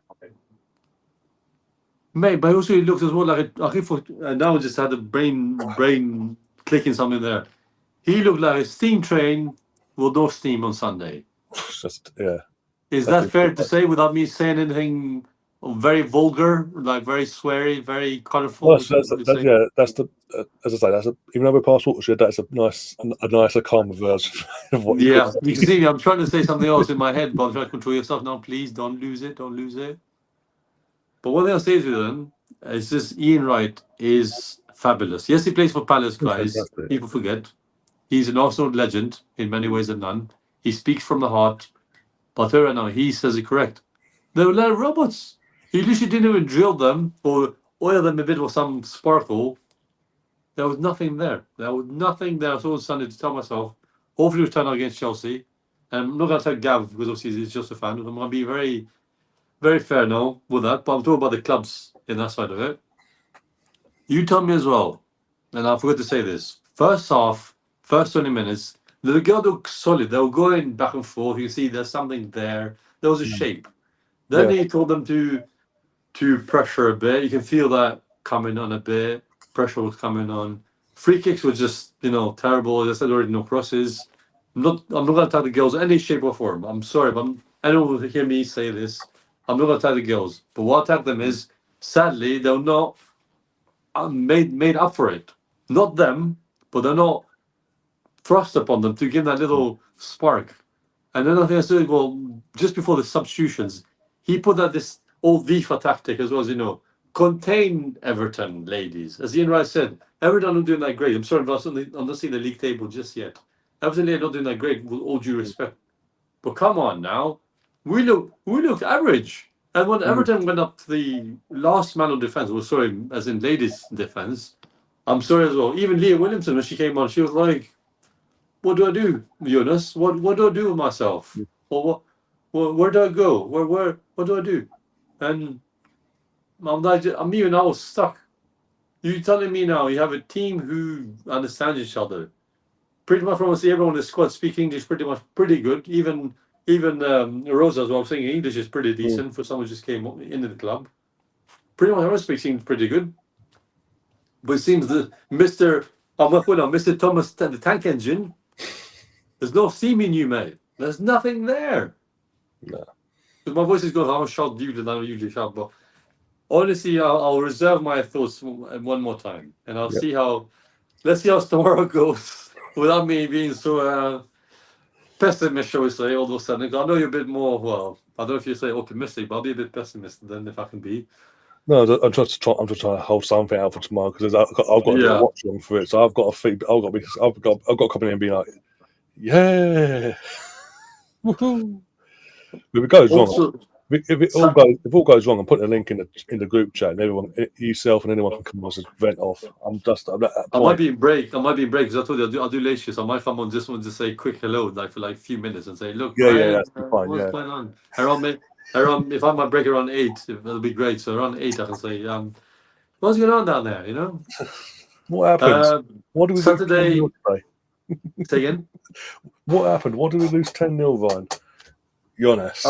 Boy, you mean like the men's back in the day as well? Don't remind me about that one. Oh, don't. Oh, yeah. Actually, why did I bring it up now? How did that little wire up there saying, why are you doing that? Georgia Stanway CDM score a hat-trick against us, Brian. Ask Jonas. Good. And as well, what do I want to say? What do I want to say? Well, I can start bearing about certain clubs about the men's side of things if that helps right now, beside the ladies at this present moment. But yeah.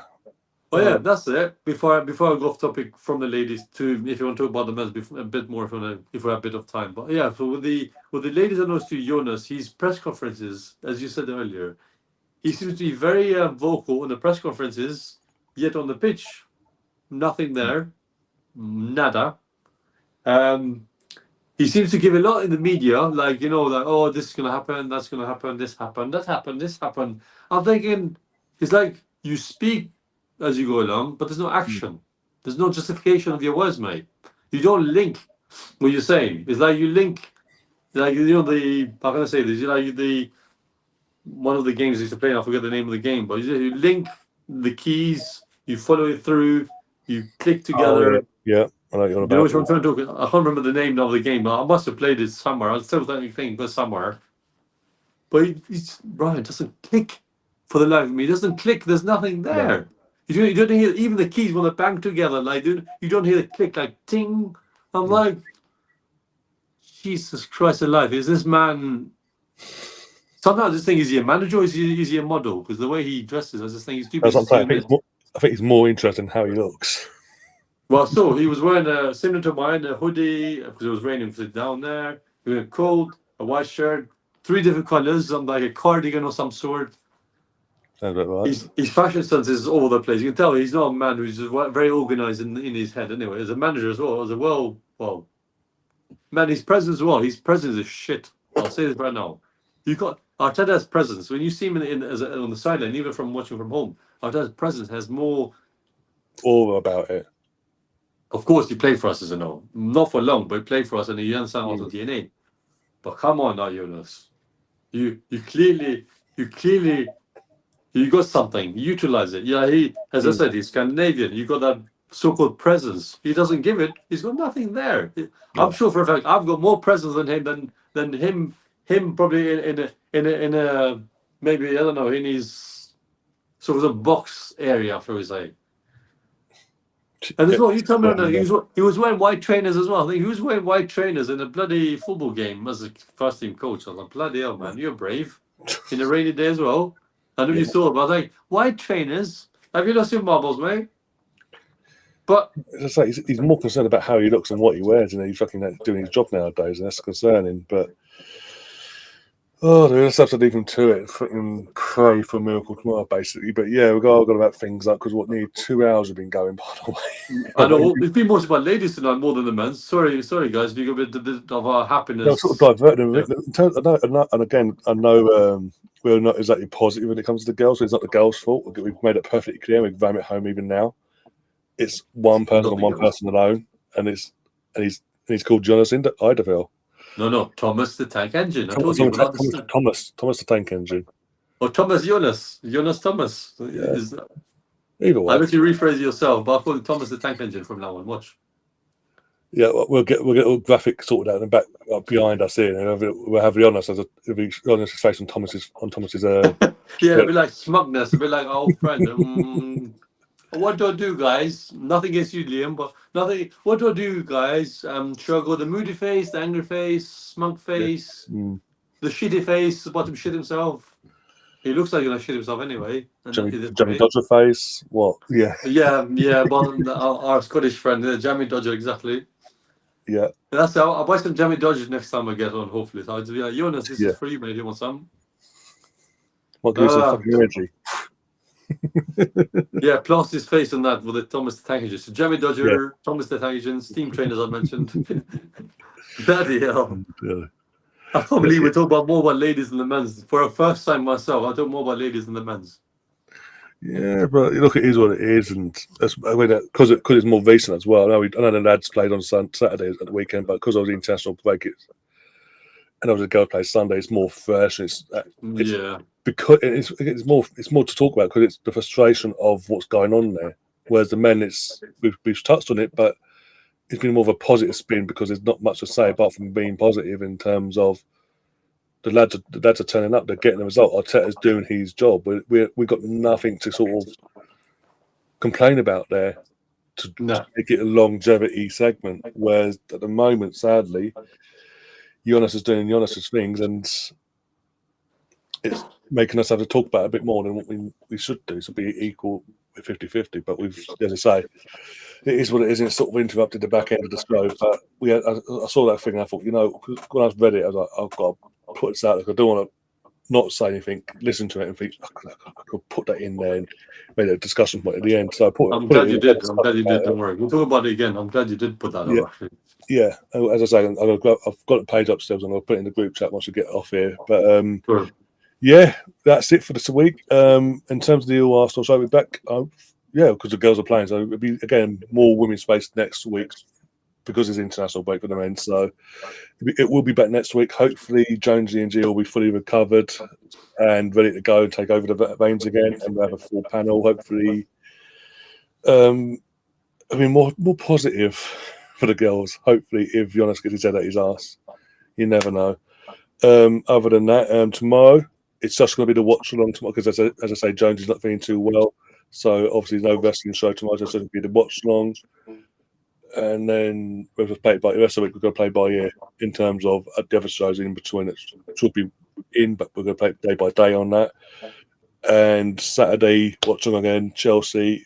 Can't wait. Fuck's sake. Yay me. Why do I do this to myself? FC. And then we just go play it by ear, basically, in terms of the rest of the weekend. But yeah, there's stuff definitely in place, and the stuff that's going to be up in the air at the moment. We'll let you know as we sort it out throughout the week, basically. But yeah, if you haven't already, please hit the like button, please subscribe, and share the content around. If you're listening to this on Spotify and all that, please share it as well, or any other audio platform. The more you share, the more we grow both sides of the channel, anyway, and podcasts respectively.